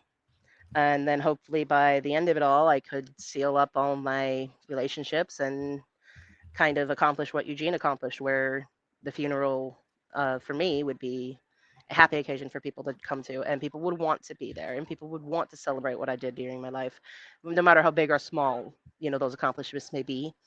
Because I'm not trying to say like, oh, let me go save the world or something. Like, hey, Soren is having a difficult time here. Nothing as dramatic as that. I'm not the type of person to think that I can like change the world in a big way. I wouldn't try to accomplish anything like that. But just the people who I have had in my life and the people who want to be in my life, I would love to leave behind good memories for them. That you bring up an excellent point when it comes to the Pokemon cards and the sales of that stuff. That like, and I just asked this question to the audience, to the folks at home, like in the chats, and it's, what are the things that you're the best at doing that you know need to get done? So you have this gigantic Pokemon collection, you have all the connections, you know all the people to sell them to, you're the best, like you're well known in the community. If you were to pass away, right, then someone else would have to sell those cards, and they probably don't know the value, they probably don't know how to extract it well. It's like, imagine, if you will, that you have like a board, and you have 10 nails on the board, and you know that you need to strike all these 10 nails into the board before, you know, the time runs out. And it's like, well, I know that I'm the hammer, and then there's like a herring over here, or like a pair of slippers or something. We can't slap the nails into the board very well with these other things that don't do the job super great. So like, I need to make sure that I get it done before I pass on, so that way the maximum value is extracted from this thing that I've spent a whole bunch of my time working towards. So like, if you were to pass away, and like Nate, you know, he's probably not to the same level of intimacy with Pokemon that you are. So like, if he had to sell the cards on your behalf, he might not do it as well, or it wouldn't have the same like amount of efficiency extraction in the process. So knowing that you would need to do that, so that way you can give the maximum benefit to your son, like that's an important thing to think about, is like, what are the things that only you can do that need to be done before you pass, or before you move on to the next thing. So that's a question for the folks at home that you guys should ask yourself, if you're so bold. Like, and then Zenith, I'll turn the same question to you as I did to Cass. So like, how would your perspective change if you were given 100 days? In classic Z fashion, I'm gonna get nerdy on you with the calculations here. Sure. So when you ask like me the question, if I have 100 days to live, what am I gonna do? Yeah. I think the question itself asks the question of, there's a fundamental shift in the mathematics of your life, which is that what is it? A man is only as good as the strength in his back and the sweat on his brow and the work that he can put out into the world. Well, Sure. when you ask the question, it means that all that stuff you're counting on is now effectively gone after 100 days. So it changes the calculations there. Yep. Which is that I think that the way that the average person lives their life is, you know, under the assumption they're going to make it to 79.5 years as the average life expectancy. They're going to try to maximize based upon that. But when you get some information that your life expectancy is suddenly shortened, it changes the math. So in regards to that, I think that, I mean, automatically, I feel like it's pretty easy to quit the day job at that point, because you're like, all right, I can literally do the math and figure out how long I have to live, how much it costs to maintain my my living residences, my food diet, that kind of stuff. But after that, I mean, it's honestly just kind of carrying out what I hope that the rest of my life is, which is I hope to bless the people around me, and I hope I can do that based on what I've built up. This was kind of a question that was built off of the legacy question that I raised during the book club that we did for Thinking Like a Roman Emperor, which is that when it came to the Stoics, they gave pretty much zero regard to legacy and kind of like living memory past your death. It was very much a practical, what you can do when you're alive. Granted, you will have descendants at some point, and they'll continue to do what they can with their life. Yeah. So when it comes to a question like this, it's really like, how can I effectuate the moral purpose that I have within me within the given time frame that I have? So stuff like that, it's granted, it's very easy to go into I want to do as much stuff as possible to feel the most pleasure and the most dopamine and that kind of stuff, which at the same time, yeah, for sure, absolutely get after it, like do that stuff. But at the same time, do that in a way that you're going to help share that with other people in your life that have mattered to a degree, and that they can also experience that and benefit from you as you were hoping to do in the first place. It's just a shorter time horizon, so to speak. So, I mean, me personally, I filled out the SGLI life insurance form and marked my next of kin and what they get and how much and stuff like that. So for me, stuff like that is already in the book. So I don't really worry about having to like get my house in order, so to speak. But at the same time, though, like, yeah, sure, there will be one person where I grab them by the neck and be like, all right, you're going to learn how to do cryptocurrency real quick so that when I die, you get the rest of it. You know what to do with it. Yeah. And it's like, for that person, like God have mercy on them, because it's going to be a quick learning curve, let me tell you. So isn't that kind of like the process of like, I need to justify the work that I've done to make sure it's not for nothing? You know, like if you didn't have that person to grab and be like, hey, let me teach you crypto, damn it, because I've put a lot of effort into this and it's worth some shit, you know? It's like, it's almost like if there is no person to do that, then it just sits there in perpetuity and until they can crack the quantum code or whatever and become some random person's money. Like it's I would say that it's still a little bit self-serving, and that's just the perspective that I think I take. I understand what you're saying, but I think the answer is actually an inversion on what you just said, Okay. which is that if you're spending the last 100 days justifying your life, I don't know if you led a great life to begin with, because your life should theoretically be self-justifying, which is that the things that you do well and your successes should be self-justifying in themselves and be worthwhile in the first place, which is that if you are not constantly laying the foundation for the building blocks of which you hope to have success, what should be later in your life, but the finish line is now earlier in your life, that foundation, those building blocks should still matter to a degree.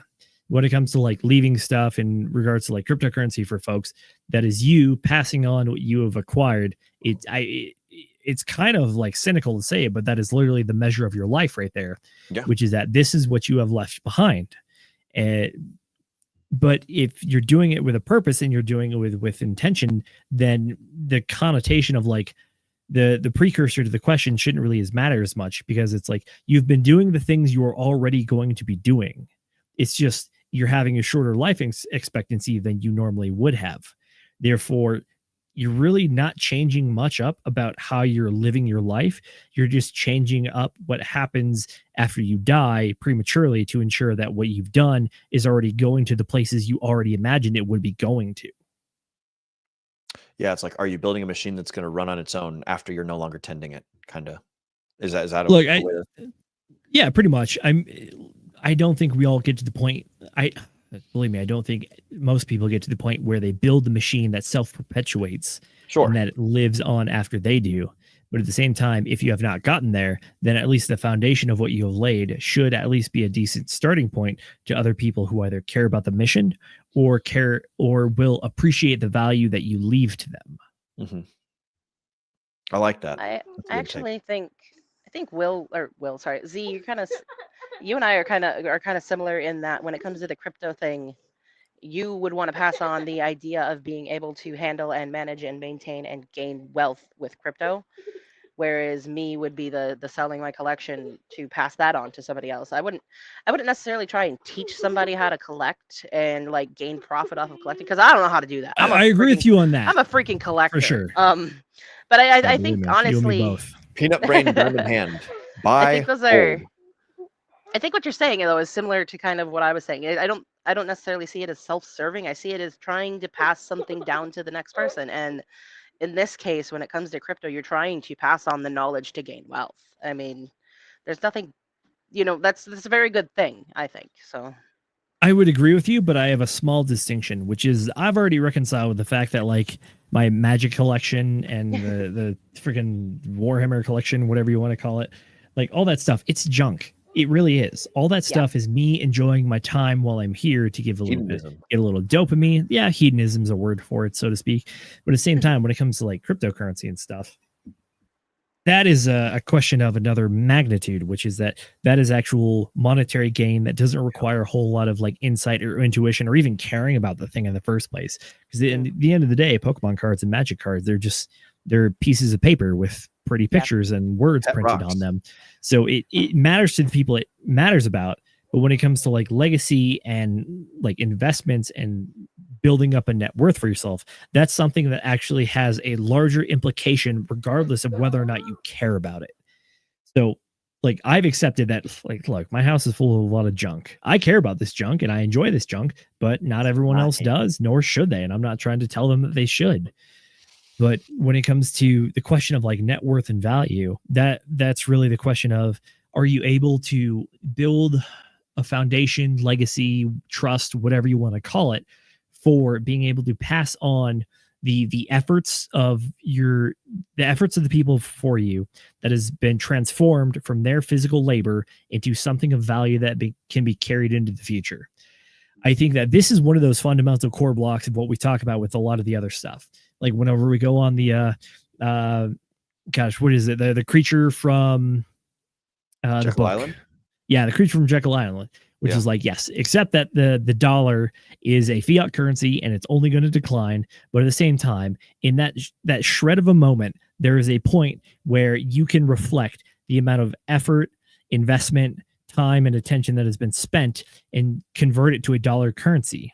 At that point, that dollar currency is, again, just a flash in a pan. But hopefully you can transform it into something that actually lasts the test of time and will be able to pass on to the future.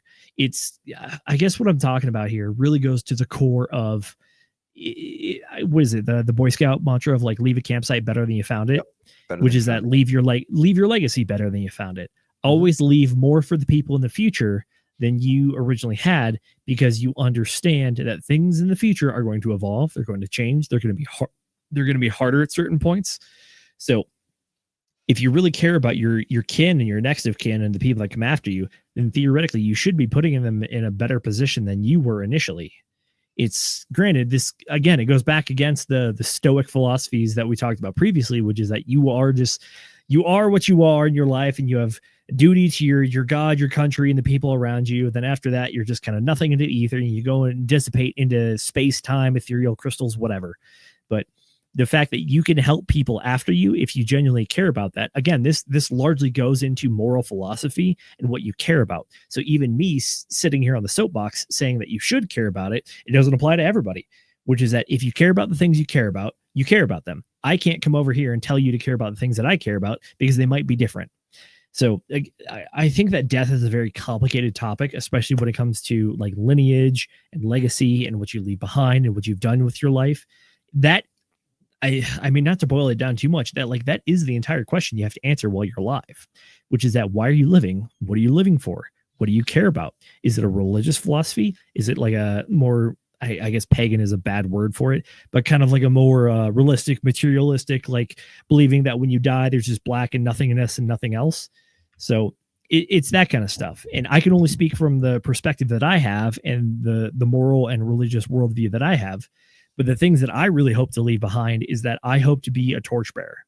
I hope to carry the torch, which is that I hope to champion my God, my country, and the values that it represents, and hope that it inspires the next generation behind me to continue on the same ideals, because they believe that they are good, moral, and true, and will have virtue into the future.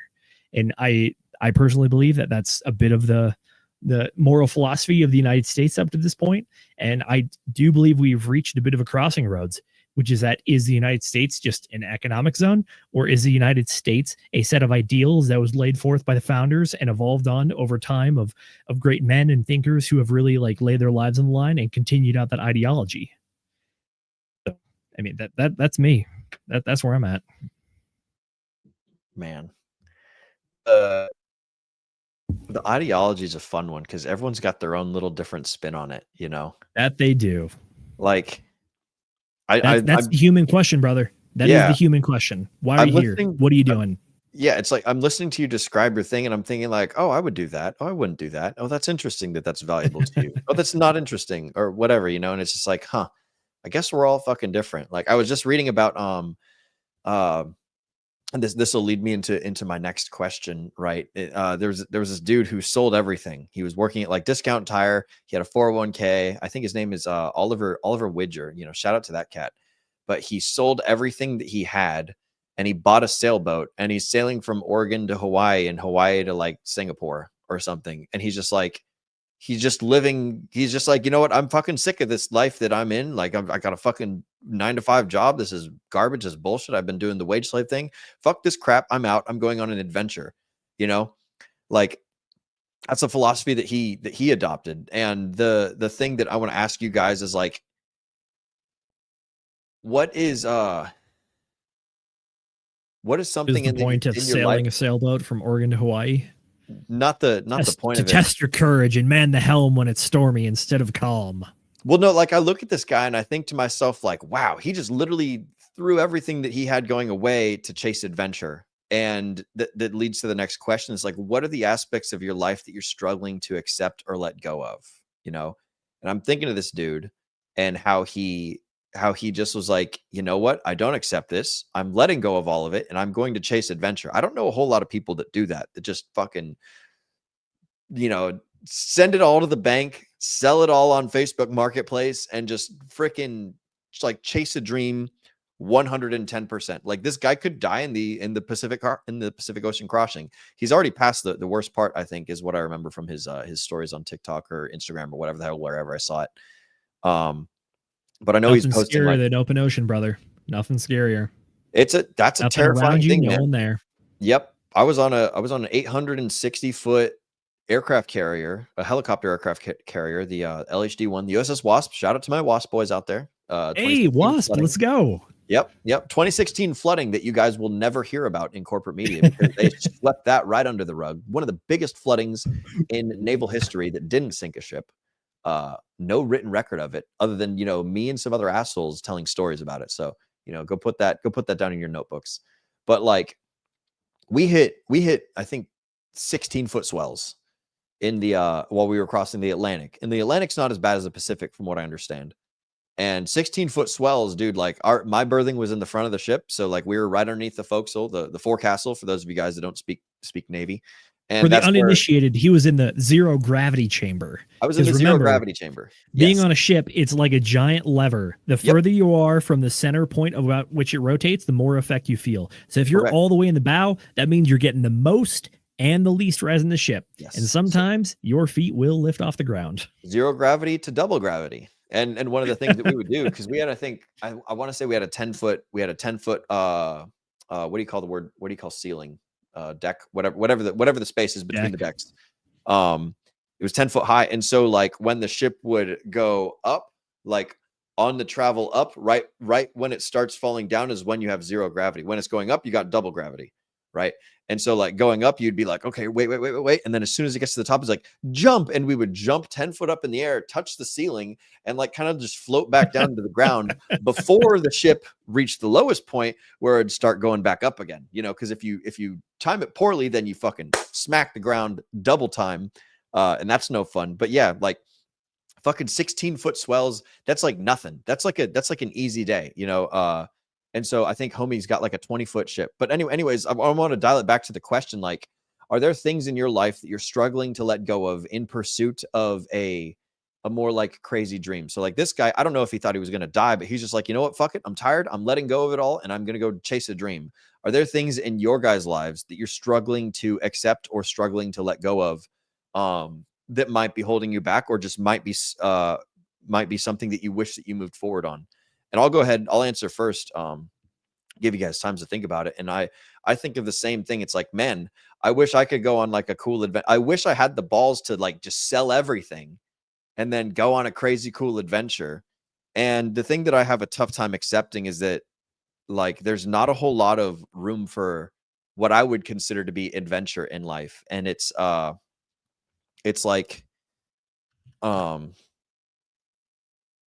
we don't live in the same exploratory days as our what's the word for when you like reminisce on the past but you don't know anything about it, right? Like I presume that people back then, like the world was a scary and dangerous place and that you could go on adventures and shit. It's like you mean like romanticizing, yes, romanticizing the past. The thing that's difficult for me to let go of is like, man, what kind of adventure can I chase out there that's within my power level that doesn't require me sacrificing all of the stuff that I know and all of the systems that I'm aware of and all the power and lifestyle that I've built up in this 32 years of life that I had. So that's like the thing that's difficult for me to let go of is like, one, I live in a modern world, or at least presumably, and two, like I've got this comfy, cushy system that I've built that I know how to operate in, that like I could, sell everything and pull myself out of and go try and figure out some shit and do some crazy cool adventure, like sail across the ocean in a sailboat I don't know how to operate, right? Like those are the things that I have difficulty letting go of or accepting. And I don't know if that really answers the question the way it was intended to be. But that's the thing that I was thinking about is like, man, how cool would that be to just drop everything and go do some crazy shit? And then it's like, who the fuck knows what happens after that? Do you have anything in your life, Mr. Zenith, that you struggle to let go of or that you struggle to accept? I don't want to sound too much like a nihilist here, but the answer to that is really no. Excellent. That's good. I know it is, but at the same time, there's a difference between what I'm saying and then I think a description of the guy that sold everything and just decided to sail from Oregon to Hawaii to wherever. Sure. We're each going to have different interpretations of the same information, so it's fine. I hear you. Like I mentioned previously, I've come to accept that most of the stuff I own is junk, but it's junk that I care about and brings me pleasure. So the junk matters not. It really doesn't. I can't tell anyone else to care about it. Maybe there are people in my life that I've shared fun and enjoyment with over sharing and enjoying the junk together. Like me and the boys back in college playing Magic the Gathering. That was an absolute blast. And it's the reason that I keep that cube right there. And I try to keep it updated so that when I see the boys once a year, we play the cube, we have a great time, we have a lot of fun together, we enjoy the merriment, the camaraderie. But at the same time, like if you give me 100 days, I'm not selling everything to go sail the ocean.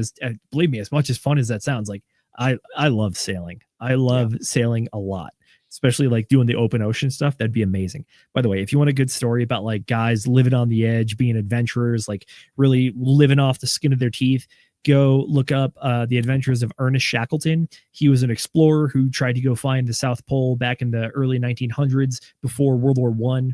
Ended up getting marooned out there. The ship ended up taking the ice literally took his ship and crushed it and sank it below, and they had to survive by the skin of their teeth. And they sailed from the tip of Antarctica to the tip of South America in a tiny sailboat, like 20 feet or less, doing celestial navigation, like in a whim, in 40-foot swells, like trying to keep it straight with a paper map. It's like that is that's peak adventure right there. I'm not gonna lie. But like, am I going to do that if I am given 100 days to live? No, there's like, what's the point for me? That's not what I care about. So as far as what was the question? What would I give up or what am I holding on to? Despite this is moving past the idea of death, right? This is just kind of general. That's how I answered it anyways. Like it sounds like not accepting death. Like what are the things that you're holding on to that you suddenly would believe like no longer have value? For me, if you want to answer it that way, yeah, that's fun. I mean, that was the question that was presented, and I think it's a good question. This is a very personal question. You're literally asking me how I'm living my life, so I'll give you the answer of how I'm living my life, which is that I live my life trying to every day understand the things that I care about, the things that I don't care about, and acting on it, which is like, yeah, do I listen to Jerome Powell and the Fed meeting and what they're doing with the rates and whatnot? Yes, I do, because I think that there is an actual value that can provide me insight onto how the markets are going to move. But if I'm dying, I don't really care how the markets are moving. Let's be real here. Yeah. So stuff like that. Yeah, I've already recognized what is worth value in my life and what's not. Like this cycle. like this one right here. I like this one a lot. She values very much to me, and I love her very much. Mm-hmm. And I would make sure that she has a good home and people are going to take care of her. But at the same time, though, like it's a cat. The average life expectancy of a cat is 15 years old. Yeah, she's already 16 years old, so I'm winning, baby. Let's go.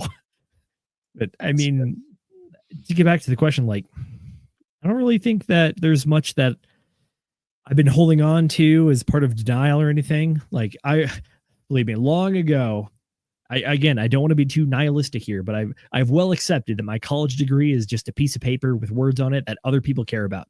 Do I care about it? No, not really. What I care about is my ability to use the knowledge I gained from my engineering degree to actually build things that actually work and provide value and are worth more than the parts that were put together initially, that kind of stuff. But I hate to be simplistic here and be like, nah, I'm good. I'm chilling. I know what I care about. I know what I don't. And I hope that even just in the face of death, my priorities will not realign. And I doubt that they will. Excellent. I like that. What about you, Cass? So the question is to kind of jog your memory. What aspects of are there any aspects of life that you're struggling to accept or struggling to let go? Well, first, so what I'm hearing from Z is he feels like he's already living his life to the fullest over here. He's doing trying to, anyways. Sounds good. I can appreciate that. For me, I guess at this moment in time, I don't feel like I've accomplished very much with my life. I feel like a lot of it has been kind of just coasting along. Aside from the collecting aspect, I for whatever weird reason, I do consider that a very big accomplishment for me personally, mainly because growing up, I was the only one who cared about my collection. Nobody else in my family gave a crap, and I had to put in a lot of time and effort, and I guess whatever else you want to call it, to maintaining and trying to protect these things. So I guess I've got almost a slight obsession with protecting things now. For the Finch app again, we're doing as well as the virtual meetings. Sorry, I'm stumbling over words a little bit here. We're doing in-person meetups, a few of us, and I have done one so far, and I'm doing another one later on this month. And I went out and I made custom pens that say the name of the app on them, so Finch Care, just because I could, and I kind of had like, I got them on Temu. I had Temu credit, so they were like free for me. I didn't actually have to spend money on them, It works. and it just seemed like a fun thing to do. So I did that, and I've got them all in this bin, and they're like clacking together, and they're like smacking into each other, and I'm like, they're gonna get beat up, and they're gonna look ugly, and I hate it. So I went and bought pen sleeves, and just yesterday I put them all in these little sleeves that keep them from like directly being right against one another, and it's like the fingers traps, right? no, they're like these little plastic sleeves. Like if you've Okay. Zenith, I'm not sure if you you probably know what sleeves are, right? Like for your cards and stuff.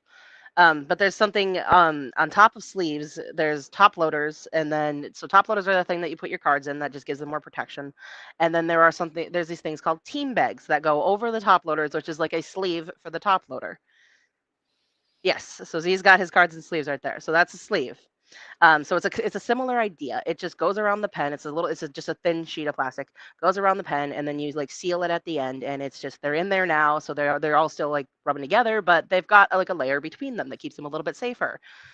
So for me, that's something that I went way out of my way to build when it came to building this collection when I was very young, and up until this day, I'm still very, very critical about those things. So that's super important to me.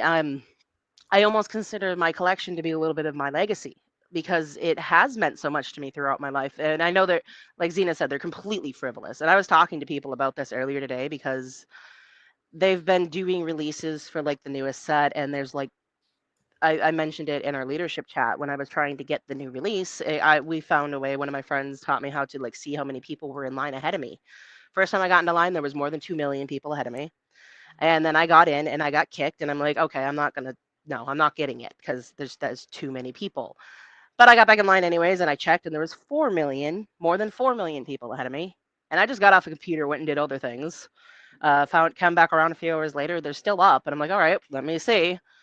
Get back in line. There are 3 million people ahead of me. Again, I said no way. Just walked away. Came back again a little bit later, and there were 2 million ahead of me. And I decided this time I'm going to wait because these are still up. And I opened up 2 different tabs on the computer, and I got it up on my tablet. And I put myself in line on all 3 spots, and I got through on one of them. So clearly there are a lot of people who are into this stupid little hobby of mine. But I was talking to my friends, and I'm like, it's almost incomprehensible to me how many people, because that's more than 10 million people. Let's consider they're all different people. Let's just, because it is supposed to be all different, it's supposed to be one per person. But let's consider that that's actually happening, and it's not people going back in, because we're just going to pretend that that's the reality. It's not, because people definitely go back in. But anyways, either way, that's a lot of people. And these are literal pieces of paper. They're slightly thicker than like your average printer paper or like cardstock. And they're completely fucking pointless. These things are pointless. There is no value in them. There is no real world use for these things either. So like some people collect sneakers. Hey, sneakers, you can wear the damn things at least, right? Yeah. Like that has a use. That has a real world use. It protects your feet. These, if push comes to shove, if we end up in a war or some kind of like dire situation, they are completely useless. And yet we've got millions and millions and millions and millions of people trying to get them. So we live in a world where we are that privileged to literally waste our time and our life energy on collecting these stupid pieces of paper because we can. Why? It's a part of it is a gambling addiction for sure, because opening booster packs is literally gambling. You never know what you're going to get. Whoa, you said the quiet part out loud there. Wow. But still, like, we live in a reality where that is a thing that people are actively doing. And I mean, like, none of this stuff is worth anything. If we had a nuclear war, tomorrow, all this crap is useless. It has no real world use. The Fallout bottle caps, the new trade currency. There you Yes. go. Collect important things like brass, lacquered Yes. steel. Gears and Locates sprockets, ammunition. baby. Well, Save the apparently gears and there are sprockets. tiny bits of metal in these now in the cards, so you can use metal detectors to try and find good packs. I guess that's Huh. the new thing going around, so that's fun. But anyways, like, but that's kind of like my legacy right now. That's like the only thing I've really ever built throughout my life, and it's because I did put a lot of effort into it when nobody else in my life cared, just to protect it and to keep it nice because it was important to me. So that would be one thing where I would struggle, feeling like that's the only thing I've really accomplished is these cards. I mean, obviously, like I have a son and he's not dead, so at the very least, I do have the right to say, hey, I've kept this child alive for 5 years, so I've accomplished that. But I have no control over what he does or what he accomplishes, so it's not like I can say like, oh, he's my greatest accomplishment. No, I just birthed a thing. That's not an accomplishment. That's just a thing that happens with the I body, think with the humans, and that's a thing. So, what were you gonna say? I think it's an accomplishment to have kids. I think that that's one of the most important things because that's like what comes next, you know? Well, I mean, it depends on how you raise them, in my opinion. And what I'm saying is, if I only had 100 days to live, I wouldn't be raising him. He'd be 6 by the time I was gone. So that wouldn't be anything that I could brag about or leave behind, really, because he'd still be very, very young. So it's like, oh, look, I can take credit for the first 6 years and how good he did there, but that's nothing because the first 6 years are nothing. He hasn't done anything yet. So I have no rights to bear to say that I did good with him at that point in time because he's not yet done anything and he's still a long way from potentially doing anything. But without So you, he that would wouldn't be, exist. I mean, that is a fair point, but also without Hitler's mom, Hitler wouldn't have existed. So you know That's what true. I mean? That's true. Yeah, we cannot control how those. Sometimes it's just. I think you mean, might be selling yourself a little short here, to be honest. Yeah. Having a child is of not great importance, but raising a child properly to be a good moral person, I personally believe is a very high moral importance. So I think there's a lot of value there, especially No, I building the agree. systems around them, which will grow up even if you're not there. There's a lot of value inside Yeah, of I mean, that. I guess that's a good point. No, I agree with you there, but what I'm saying is if I was to die before he, got past the age of 6, there wouldn't be too much of, I would have no idea how he grew up at that point because I'd be dead. So I wouldn't be able to say I did a good job.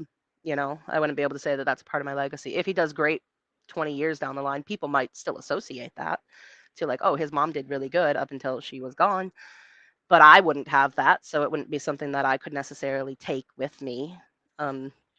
So if we're looking specifically at like regrets or things that we would be, have trouble letting go of or like accept or let go of, that would be one of mine. I don't feel like I've accomplished very much because my greatest accomplishment is my stupid Pokemon card collection, which It's is not stupid. It's good. It's a We don't cast negative complete spells, Cass. it's a completely frivolous and silly thing. Don't get me wrong, I love my card collection, and I always will. But I fully acknowledge what Zenith is talking about, that they're pieces of paper. I'm not disillusioned to thinking that they're somehow important because I put importance in them, if that makes sense. I think that if enough people put importance in it, then it's important, like. I mean, yeah, there were at least, oh God, I wonder how many people actually got If you can those cash things. out on some pieces of paper and you get like $1.7 million from it, then I would say that's worth something, Well, I accomplished making $1.7 million then at that There you point, go. right? There we go. That's a positive way to put it. And it might have taken you a long time. That's more money than a lot of people will see in their lifetime. So like you could just see it as like, hey, by focusing on doing a thing that I loved, I earned $2 million over a span of 10 years or whatever the hell, it's like, that's not nothing. That's 200 grand a year, like that's a pretty damn good wage. So like, if it ends up being effective, then it's like, not only do you get to do something that you love, but you also get to like cash in on it and then change the world around you. So I would just encourage you to adopt a more positive like framing on the thing, and like don't write it off, because like it might be a silly thing, but if it's awesome and lots of people think it's awesome, like we can choose to think about it as being silly and whatever, we can choose to think about it as being awesome. It's all inside our heads. So I mean, that's a fair way to put it, and I do appreciate that. I'm not trying to say that I do look at it negatively, though. I don't know. If I gave that impression, like, heavily. But no, I don't view my card collection negatively. I'm very proud of it. I am very proud of everything I have accomplished with these things because it's taken a lot of freaking effort. and a lot of learning. Like I said, nobody else cared except for me. I had to take it upon myself to go out. I once rode a bus 4 hours to go get penny sleeves. Penny sleeves, they're literally $1. So that's why they're called penny sleeves. You get 100 of them for $1. Oh, I rode a bus for 4 hours to go get some of those because during that day and age, I was in high school still. So first off, I didn't have a job. I had to somehow get money to go buy these things and get the bus. Figure all that out. That's cool. But they weren't readily available. If like you were nowadays, a real OG, you would have played those cards right on the concrete. no, I was always That's the real Mark. Let's go. I was always obsessed with taking care of them. I was always All obsessed right, with trying to fair. keep them nice. I guess. Go ahead.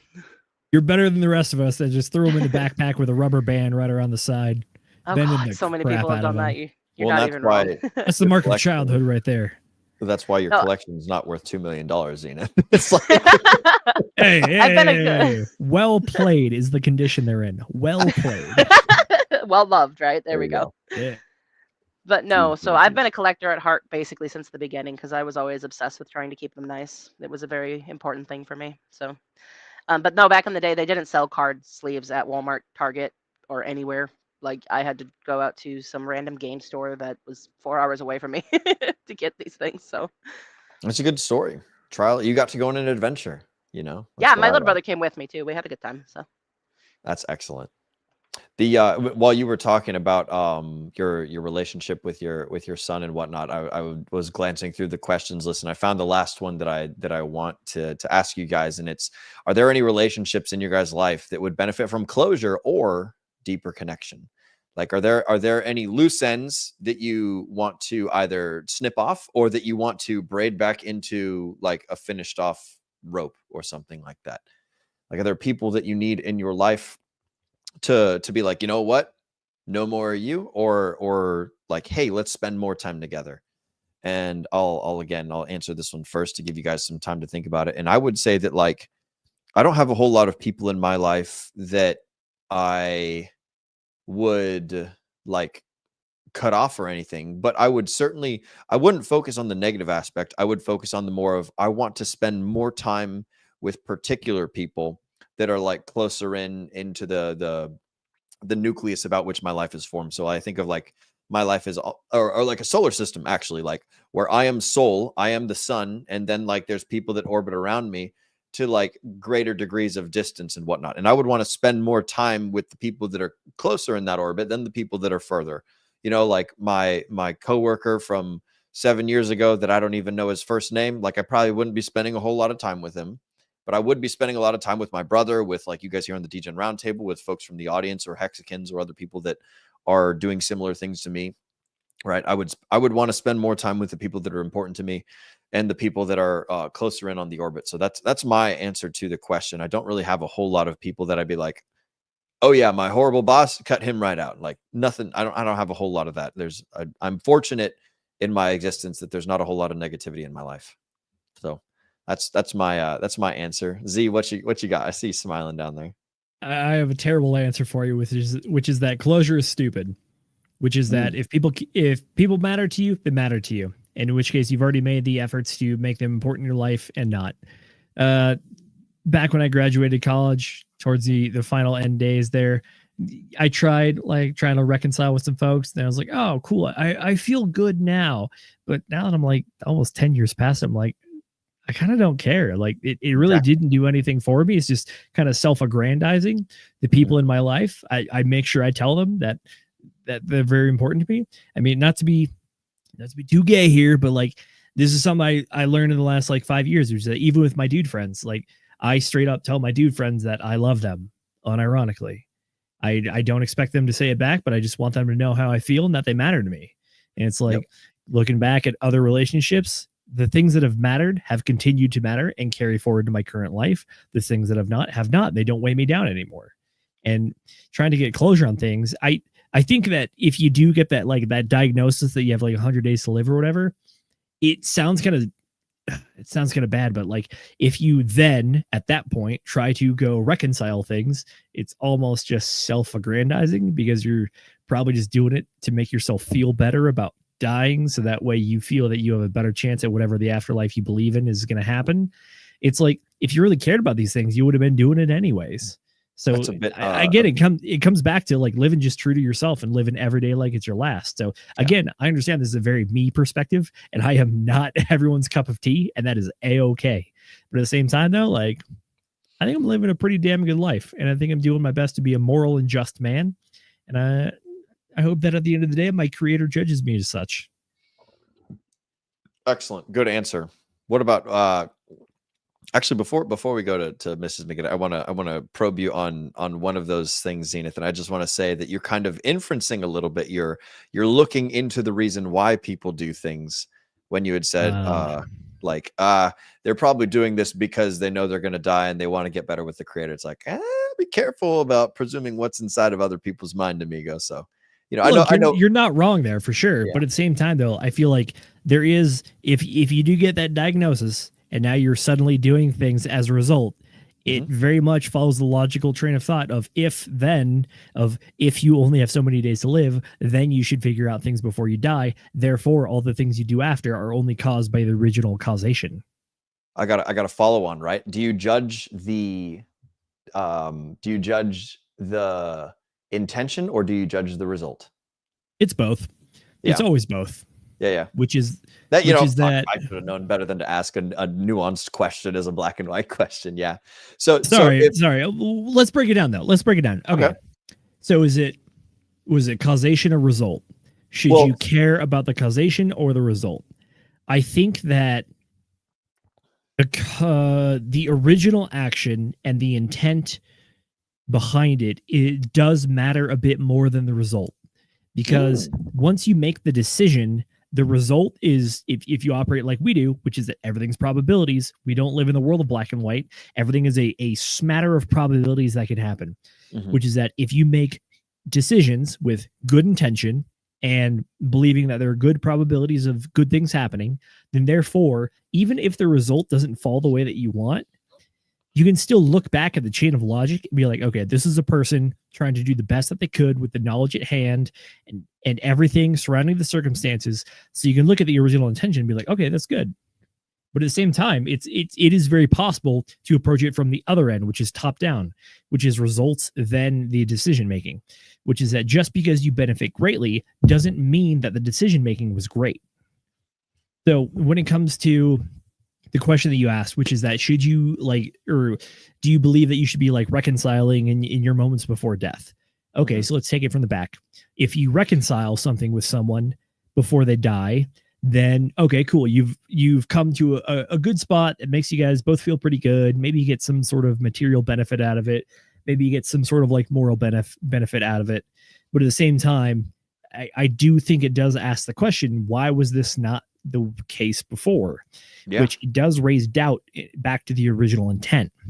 To take it back to the intent part as opposed to results, if you are trying to reconcile these things, you could put yourself in the moral framework that trying to reconcile these things is of benefit or good moral benefit to you, which is that you believe you have a duty to reconcile differences before you go, or maybe even go back to what I said earlier, which is like leave the campsite better than you found it, which is like you want to leave the world and the relationships better than you originally had them. So I can understand it from that standpoint, but I do believe that this question is very heavily steeped in the moral judgment that you choose to take, which is that, do you care about intention or do you care about effect? So that's an interesting perspective. I will I'm not going to counter it, but I will add on to it that the intention is only experienced by one person until it becomes a result where it's experienced by everybody. So like, if I know that I'm going to die, then like what's inside of my head doesn't matter. But what does matter and what will last longer than me is the results that I'm able to, if I can set this perpetual machine in motion, that it can affect other people positively for the rest of like things past my life, past my own personal efficacy. So when I look at the fixing relationships or closure or deeper connection kind of idea, it's like, okay, I am definitely doing it selfishly, right? There is no contest to that. But it's like, if it has the opportunity to assist someone else in something that I have control over, then like, even if I'm doing it to feel selfish, if I can make their life better in the process, then it it might not be an ignoble thing or an ignoble thing. Ignoble, what like I think you're the right opposite there. of noble, right? It could still be a good thing, even if I have selfish intentions, and then the result is the thing that would like, because it affects more people than just the person that's like driving the ship, right? Then it could have like a some positive effect on the world around. And then I also recognize your point about intention, though. Intention is very important, because the intention is how you drive the ship. If you don't have good intention, then you're not driving the ship well, and you're definitely not going to get good results. So I suppose chicken and the egg and things of that nature. But anyways, we've gone on this a little bit too long. You're entirely correct on all you're thinking there. I do still think that the crux of whatever argument you make comes down to the moral judgment that you have for the actions, which is that again, I'm going to throw it back to what I said earlier, which is that this dealing with death really is the human question, which is dealing with death is also dealing with what your life was and how you've lived your life. So whether you try to answer any of these things, it's always going to come from that frame of whatever moral structure you choose. So that's really going to be one of these things that dictates it. And at the end of the day, it's like, we don't have an answer on that. If we did, we'd all have one answer, but we live in the world that we live in, and there's a lot of different ideas, a lot of different ideologies, theologies, way to live your life, mantras, whatever. So it's that moral question. I think there are ways to dissect it from certain perspectives. If you want to get like kind of basic with it and just try to dissect it from natural law theory, which is kind of like, I guess natural law theory is like really what we talked about when we talked to old school philosophers without any religiosity to them. So from a natural law perspective, you're trying to promote human flourishing and minimize human suffering without doing the utilitarian calculations to it. So in this case, whatever promotes human flourishing, I realistically would be the idea that you are promoting humans living the human experience and sharing it with other people. So from that perspective, I could see how you say that trying to reconcile things with other people before you die is of some moral matter. At the same time, though, you do also have to take it with a grain of salt, though, which is that other people are sentient beings and will be able to read and interpret your actions from that moral level, saying that, are you doing this because you care about something greater than yourself, or are you just trying to make yourself right so you feel good and believe that you're going to get the best opportunity at the end?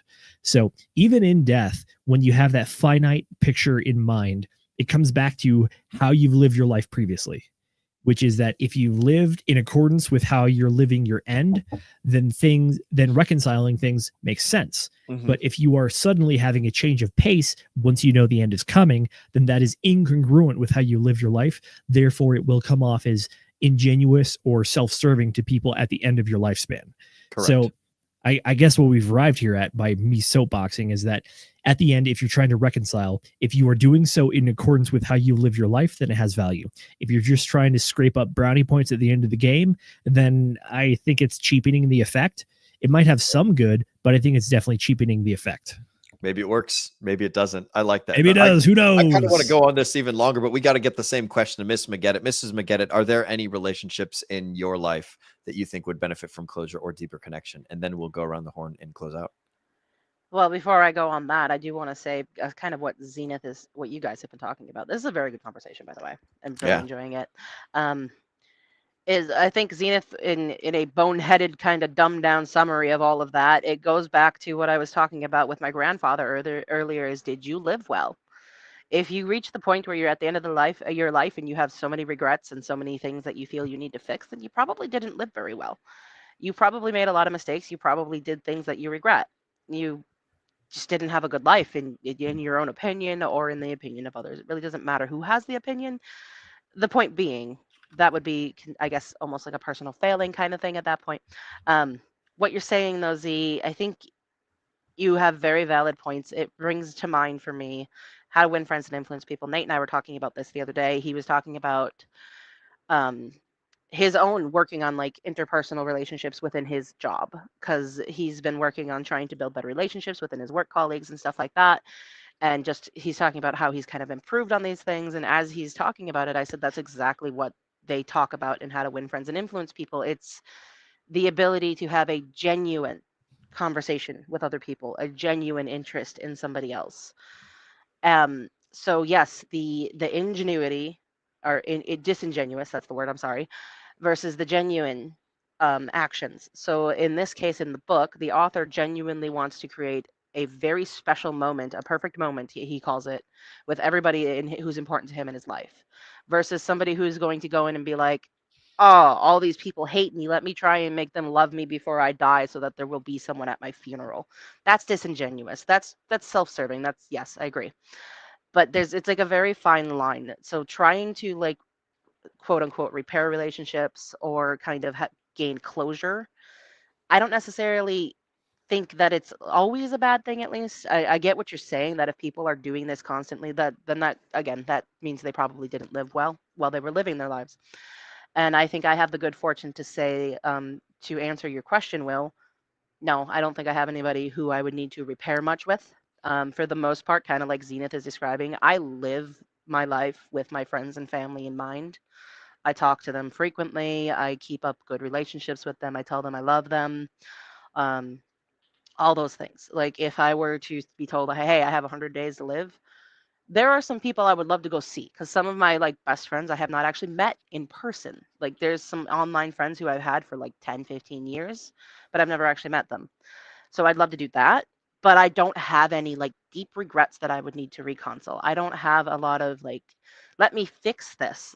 The only one that I can really think of would be my childhood best friend. But that situation was, she just never reached out to me. And I was always the person trying to make contact, trying to set up times to like go meet and get together and see each other, and it just was not reciprocated. So I stopped reaching out, and it's been about 2-3 years. She has not even attempted, and I attempted quite frequently before I finally decided that enough was enough, and it's just, for whatever reason, she's going her own way, and that's going to be that. But for the most part, the people that I'm close to, I think they know me well. I think they know I love them. I think they know that I would do anything for them within my ability to do so.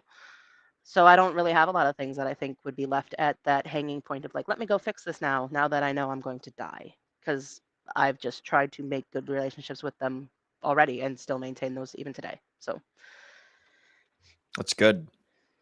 I like that. You guys are both touching on the same similar point here. I've got one counter, and that's that, like, if you notice that you're doing something bad, or that you have done something bad or something suboptimal, like, is it appropriate to, like, let's say we give you guys the benefit of the doubt, and it's like, yeah, they have been living their life terribly the whole time. And it's like, oh, now it's the end. Should you try and fix it, or should you let it go and be like, you know what? I've just been doing a terrible time. I just might as well continue like on my terrible trajectory, or should I try and do a thing that might like give a modicum of solution or something like that? I've actually got a share screen for you, Mrs. Producer, if you'd be so kind as to pull this up. And this is a quote from our good friend Timon from The Lion King. To change your future, you got to put your past behind you. So there you go. That's what I've got there. And that's you can take it down now. That was the gist of it. But it's basically just like, should people work to do better thing, like if they've been doing bad thing, whether it's for selfish reason or for other, like, is it good to try and change? And that's the question that I'll leave the audience with. Because if we try and go down this rabbit hole, we'll just go forever and ever and ever. Thoughts on the book, and then where can the folks find you? What can they do? Oh wait, so you don't want us to answer this? No, really? It's a hypothetical. It's a hypothetical. You suck. Anyways. Oh, you know what? Actually, fine. Go ahead. No, this is good. This is good. Go ahead. What are your thoughts? Should people try and change and do better if they notice they've been doing bad, or should they be like, you know what? I've been doing bad. I think my answer for this is actually fairly quick. It really, really very much depends on the person and how they've lived their lives. For the first thing that came to mind for me as you're talking about this question is, when do you reach the point of irredeemability? For example, if Hitler did everything that he did, and then he found out like, oh, the army's about to get me, I have 10 days left, and he suddenly got up on stage and said, hey guys, I was wrong, I did terrible things, I'm so sorry, please forgive me, I'm about to die, but please love me. Would that work? I mean, probably absolutely not. So well, I mean, he went to Argentina. What? To Argentina? He's hanging out with Yeah. Elvis in Argentina. good Hitler lord. went to Argentina after like World War II ended. Oh, you're talking about the theory that he's still alive and like never actually died? Is that what you're No, going? not that he's Where's my still alive. tinfoil hat? He died when he was 60. Okay, so but he did make it out, and yeah, that Yeah. whole thing that they Mhm. he never took the suicide pill or whatever they claim he That's did to that's die. according to the documents that President Javier Milei of Argentina released. I've heard about that, but Will, you're skewing the point. It's all campfire stories. Yeah, so the point I'm trying to make is, when do you reach that point of being irredeemable? I suppose that And depends on the faith that a person chooses to abide by. and it depends on the world too, because there are many people who die with many people believing they're terrible and horrible, who become martyrs later in life because histories reads a different way and people take their message in a different manner than when they were alive. So there are lots of people who didn't get any kind of recognition or I guess forgiveness while they were still alive and right after they died, but years and years and years later, through reading history, people saw something else in them and made them into whatever they decided to make them into. So that's definitely a thing. You got a point there. But yeah, my answer is still the same. Should you sit here and spend the last few days of your life trying to repair every mistake you've ever made? Well, how many mistakes did you make? Were you legitimately a terrible person and you were awful to everybody you ever met? And Maybe the big ones first. and you did that up until 5 days before you figured out you were dying. Like, you're probably too little too late. Not really a lot of people are going to care. You will probably get a few people who have the empathy and the sympathy to be like, yeah, okay, I get it. You're trying now, and I love you for that. But it's very few and far between. For the most part, if you lived your life well, you won't need to do a whole ton of that. There won't be a ton to repair because you most likely repaired those things along the way. You didn't wait till the last minute. You didn't decide to have a epiphany moment right before you were dying. You didn't do that. You just kind of tried to fix things whenever issues came up, and you probably didn't create a ton of issues along the way either. I'm not talking about petty arguments. I'm talking about big problems. Hopefully. Yeah, hopefully. But if you're somebody who committed homicide and you're a serial killer, I don't know. I definitely wouldn't say you should spend the last 5 days of your life trying to get people to forgive you for it. I don't think it would help you at all. Probably make the last 5 days of your life very dramatic with all of the backlash and people screaming at you that you would probably get, but or it might even end your life sooner because somebody might try to assassinate you now because they found out, hey, you're the one who killed my loved one. So it's a complex question, really, because it really boils down to what you actually did with your life. I've got an answer for it, but I want to hear Zenith's thoughts. Sure. To carry the conversation that Cass laid out there, when you're talking about this idea of if you do terrible all your life and you come at the end to realize it was bad, this is kind of like the religious idea, or specifically Judeo-Christian idea of repentance and forgiveness, which is that you can repent for doing bad and be forgiven in the religious experience, in the religious sense, but at the same time you also live on earth and you have to understand that there are going to be separate consequences from this and you must accept them as part of that whole process. Render unto Again, Caesar this is that which belongs to Caesar. Render unto God what renders. Yeah. Well, the separation between divinity and reality. Correct. At the same time, though, it's the idea that look, if you are a murderer and you go to church and you repent and you genuinely believe that what you've done is evil, then yes, in the religious idea, in the eyes of the Lord, if you genuinely repent for these things based on the structure of the religion, then your sins will be forgiven. But at the same time, you still live in the world of man and you must face the repercussions of the world of man, which is that you might not even be allowed back in the church, so to speak. That kind of stuff. Yes, absolutely. With regards to your question, though, which is that at the end, if you are trying to repair relationships from the idea that you realize that you've done bad, this is one of those things where this is not self-aggrandizing, because if you have evolved and learned as a person and realized that what you've done is bad and you're genuine, and as part of that process, you want to repent and apologize for it to the person that you have affected, that actually makes sense. That is not a self-aggrandizing ideal, because you're trying to embody something greater, which is understanding moral good and evil and trying to make amends for your realization of what you've done in the past as an imperfect human, which, by the way, we all are. And believe me, I will continue to fuck up into the future. I listen to people talk about making $1 million fumbles on stage, and it's like, well, I hope to be one of those people one day, because at that point, hopefully I'm also learning and I can make $1 million wins at the same time. But this is one of those things where it's like, if you are trying to apologize just for the sake of feeling good, then yeah, no, there's no point to it. If you are actually trying to learn and evolve as a person inside of your moral philosophy and worldview, then it is a good thing, because you are actually trying to effectuate something towards the world and trying to make the world a better place than you left it. Again, it all comes back to moral compass and philosophy and what you believe in, and not everyone believes what I believe. And I'm just a guy on a soapbox with a microphone on the internet. And as Will says, I am just some asshole on a podcast talking to other assholes. So I wish we had Dace here right now, because he's really good at theology, and he'd be able to name, like, are we speaking like of Calvinism or Jungism or Hobbesianism or you underestimate me, sir. What's that?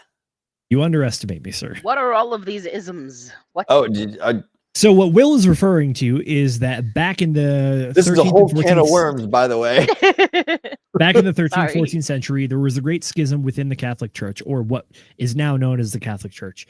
There was Luther, who posted, oh gosh, what is it? 99 Theses. 99 Theses. Thank you. He nailed it to the church door. And this was one of the big splits in the Judeo-Christian religion.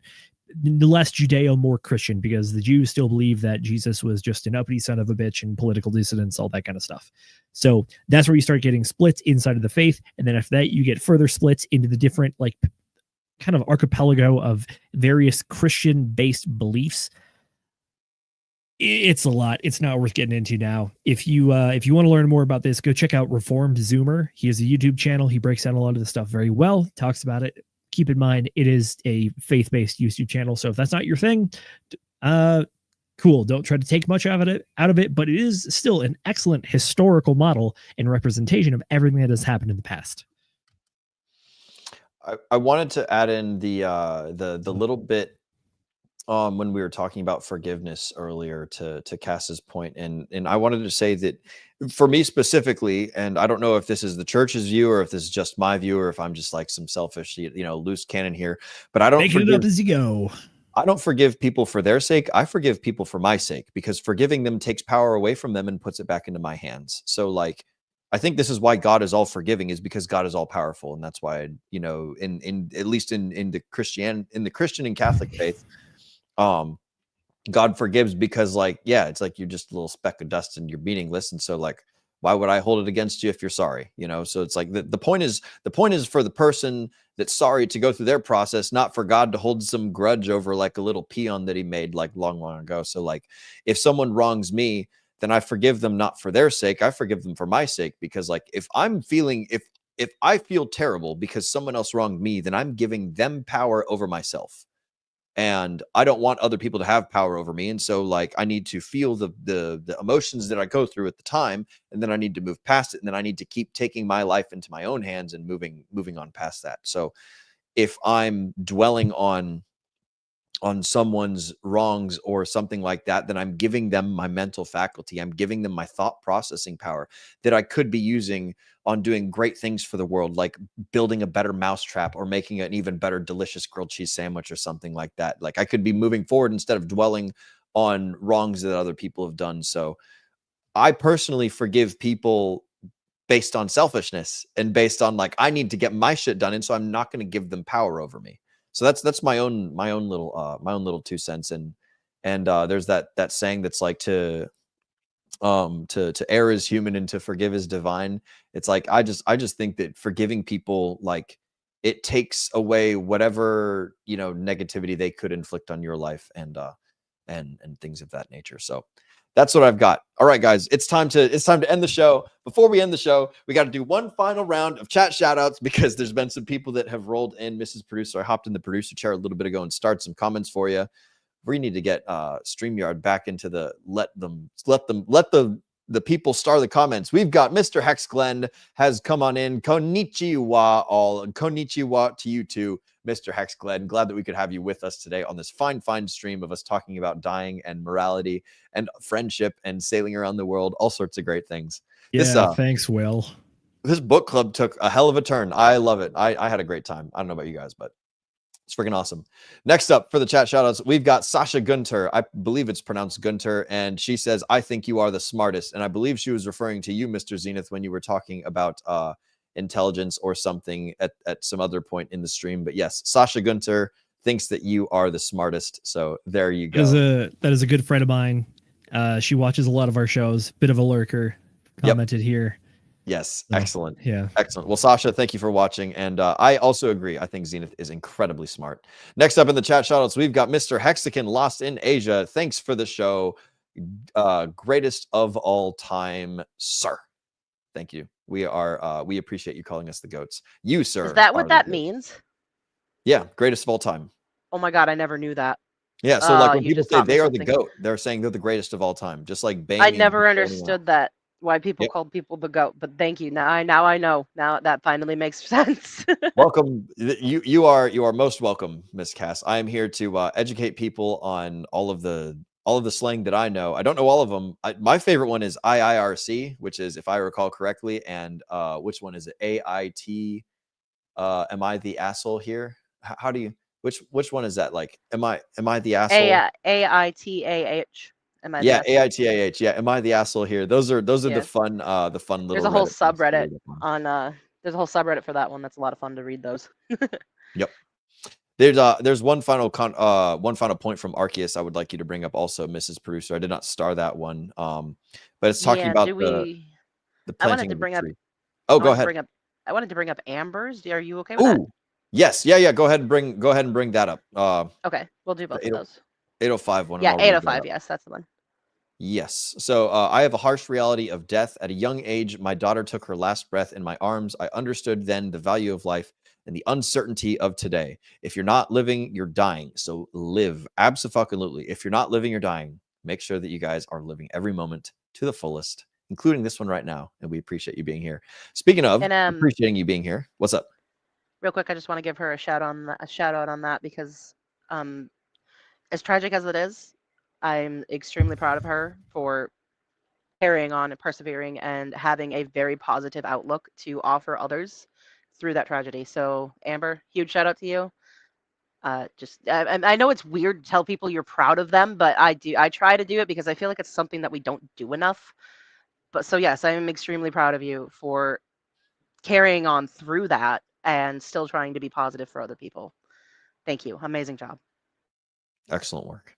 Absolutely. That is a difficult thing to overcome. The final chat shout out is from Miss Arceus. The best time to plant a tree was 20 years ago. The second best time is today. This conversation has persuaded me to plant a couple of metaphorical trees this week. Absolutely. I'm glad that we could help you come to that conclusion. And I want everybody in the DGen Roundtable, both audience members and community members and watchers and lurkers and streamers all alike, to be doing the best things at all times, as much as possible, as often as possible. So thank you guys all for being with us here tonight. Final thoughts on the book. I think that on a scale of 0 to 10,000 hours, that people should read this book at the 9,999th hour. So that way they can really capitalize on that last hour before they pass away. I don't think that this book is an absolutely necessary read for people. It talks about one guy's perspective and one guy's thing. I found the book very helpful because I happen to have a friend who might potentially go through this process. So we will see how that goes. And thoughts and prayers go out to them. And I hope that it doesn't come to that. But if it does, then I would like to be better prepared and at least have gone through the effort of thinking about this sort of stuff, because I have dealt with people dying before many, many times.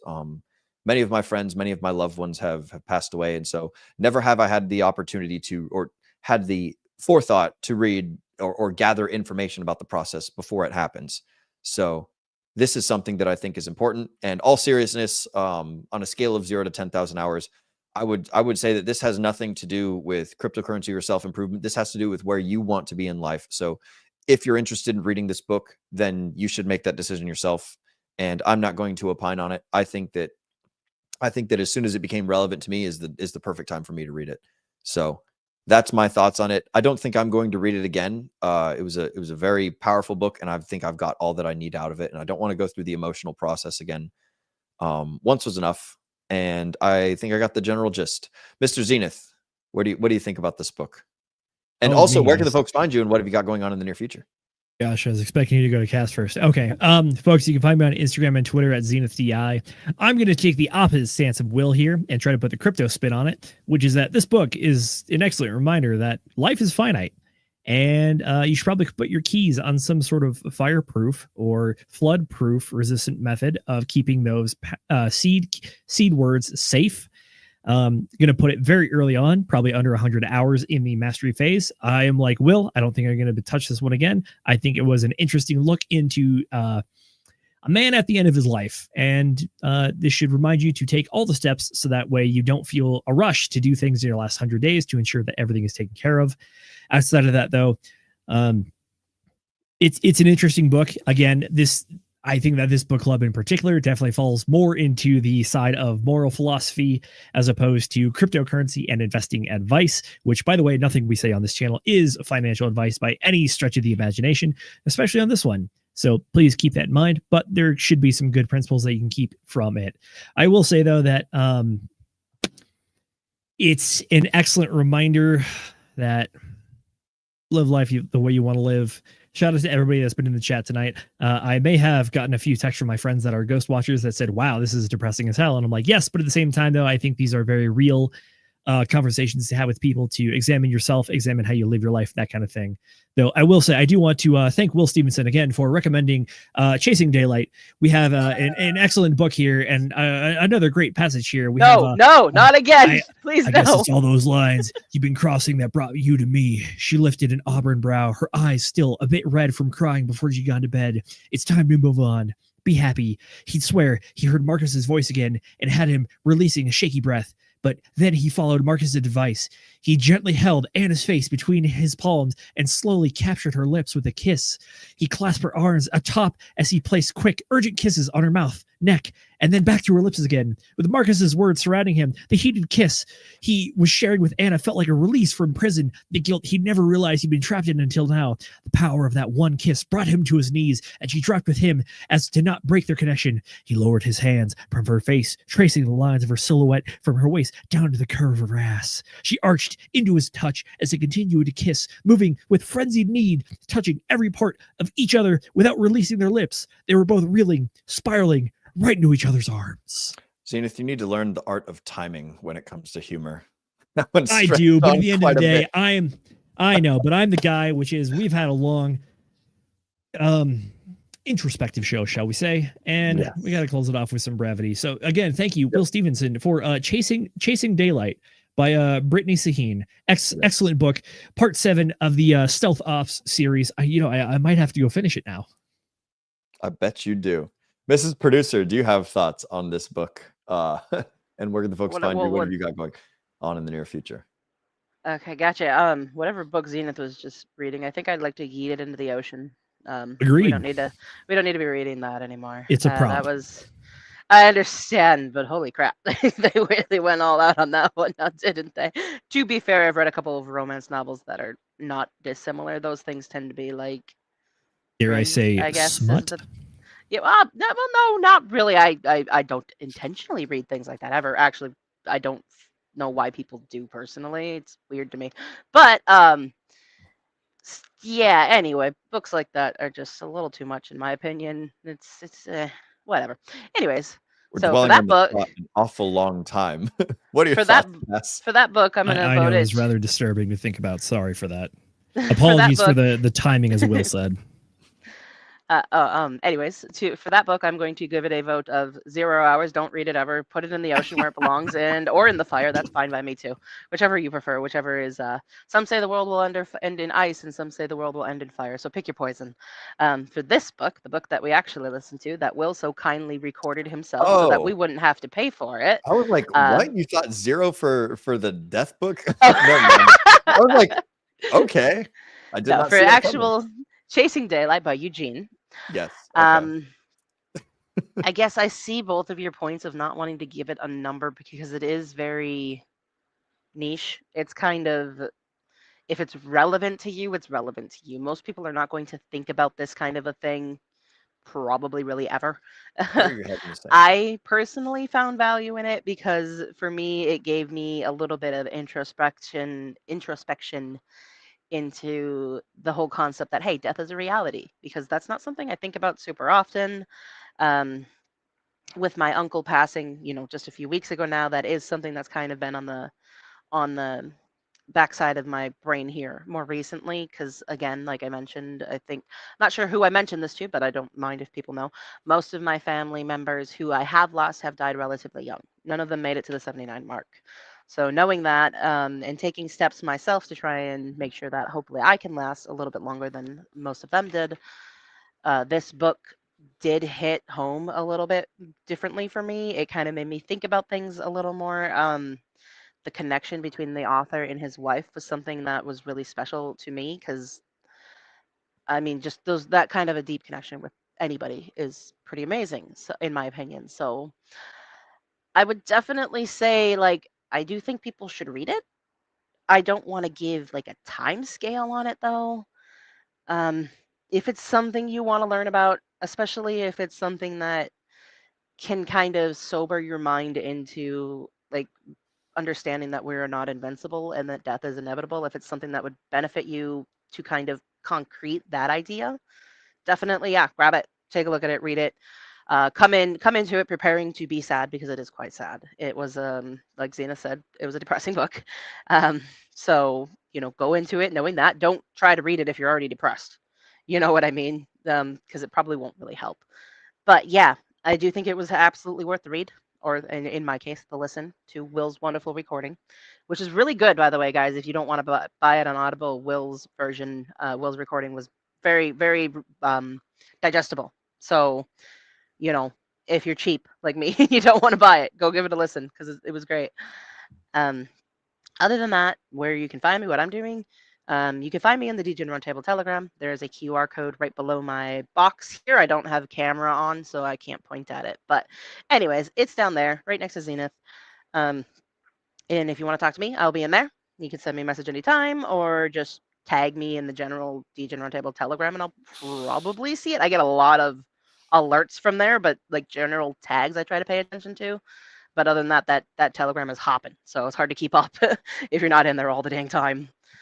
And for anybody who is already in there, you might have seen in the fitness and the Degenerate table, the fitness and health section in there, I did give an update yesterday because I decided not to do a stream, mostly because I'm not really feeling too great. I'm feeling better today, but like I said, Soren brought home something again. I don't know what it is, but it's mild at least, but still. Yesterday was a little bit tougher than today has been, so I decided not to do the stream, but I gave an update in there. The scale has finally started moving, so that was great, and I put out new goals, and I'm not going to repeat those here because if you want to see them, you can go check out our Telegram and find out what those are. But so yeah, I've got new goals set up for the next 2 weeks, and in 2 weeks from yesterday, I'm hoping to do another stream. I want to ask a specific person to join me, so I'm going to send him a message at some point within the next few days. And hopefully that'll go over. If not, probably I'll hop on with like Jay, or maybe if Will wants to or Alan wants to. Basically, we'll try and figure something out within that time frame. Other than that, we've got our usual Sunday stream. We'll be back here Wednesday. I don't know if we have a guest for this Wednesday yet. Will, do you possibly know that? Are you ready to take over and give us the outro here? I don't. Yeah, I am ready to take over and give the outro. I don't think as far as this Wednesday goes, we have a guest. There's some tentative lineups, but nothing is locked in. I have confirmed with both Crispy Man and Bill, Mr. C3 Works of the Actuator Protocol, that we will be covering a Hex T-Share payout and actuator and all of that like great stuff going on with the Hex and the staking. Especially after the Origin address has staked out all of its Hex over staking ladder for 15 years. So what people can expect and how they can leverage the Actuator protocol to better get the results that they want as far as creating and storing value and delaying gratification. So for those of you guys that are not already in the Telegram, then you can click on that link that is in the live chats right now. For those of you guys listening on the recording or watching or anything like that, it is just t.me/DRT join now. That brings you into the DGen Roundtable Telegram, where you can hang out with us, share memes, talk shit, have fun, you know, we do all sorts of crazy things. Talk about health, like Cass was saying, talk about video games, talk about sports, politics, all sorts of great stuff. And the other Telegram that we don't show quite often enough is the DGen Roundtable Book Club Telegram. It is t.me/DGen Book Club, all one word. That's where we put, or that's where I put all the notes that I find for these books. It's where I've been putting the summarizations using the AI tool that I have that helps me learn and do these book clubs better. And if I have the availability to, you know, record the book while I'm playing it for myself and give you guys a better tool to learn, then that's something that I'm interested in doing. I hope I'm not breaking any copyright laws, but you know, it is what it is. As far as where can the folks find me and what have I got going on in the near future, I'm just chilling out up here in Dallas in Texas, and there is there's an event going on this week. If you guys want to check out Maddie Allen's Twitter, there is a meetup tomorrow going on in Austin that Maddie Allen will be hosting. It's at the Bee's Knees, I believe, and it is a cryptocurrency thing. So for those of you guys that are interested, I believe that the tickets are on Eventbrite, and they cost a grand total of $0 to attend. But Eventbrite is used for basically keeping track of people who are interested in doing a thing by sacrificing effort to go and click on something to prove that they're going to show up, or at least make an effort. So if you guys are interested in going to Maddie Allen's meetup, then you can go on over there, check out his Twitter. And I haven't decided if I'm going to be going and doing that or not, but that's that's something that's happening this Saturday. As far as me, you guys can find all of my socials off of will.pls.fyi. That is my URL. That is the link to my Pulse Chain domain name. And then there's a whole bunch of, there's my Twitter, there's my Facebook, my Instagram, all of my socials, Telegram, Linktree, everything is found over there. So if you want to catch up with what I'm doing, I've been hanging out with some really cool like race car drivers and parts manufacturers, and I've just been building stuff and posting some cool reels and stories on Instagram. So that's what I'm up to in the near future, and that's what I've got going on. Like everyone said, DGen Roundtable, we stream every Wednesday, Friday, and Sunday from 8 p.m. to 10 p.m. Eastern. You guys can catch us here, whether you're watching us on YouTube or on X. It's going to be a good time. And with that being said, it's time to end the show. So I want to thank all of you for spending your valuable time with us here on the DGen Roundtable. As Agent J often says, we know that time is your most valuable asset, and we appreciate you investing that asset right here with us. Ladies and gentlemen, my name is Will Stevenson, but more importantly, you have been watching the DGen Roundtable. Mrs. Producer, go ahead and get that trigger finger ready, because it's time to remind all the folks at home to remember to DGen responsibly.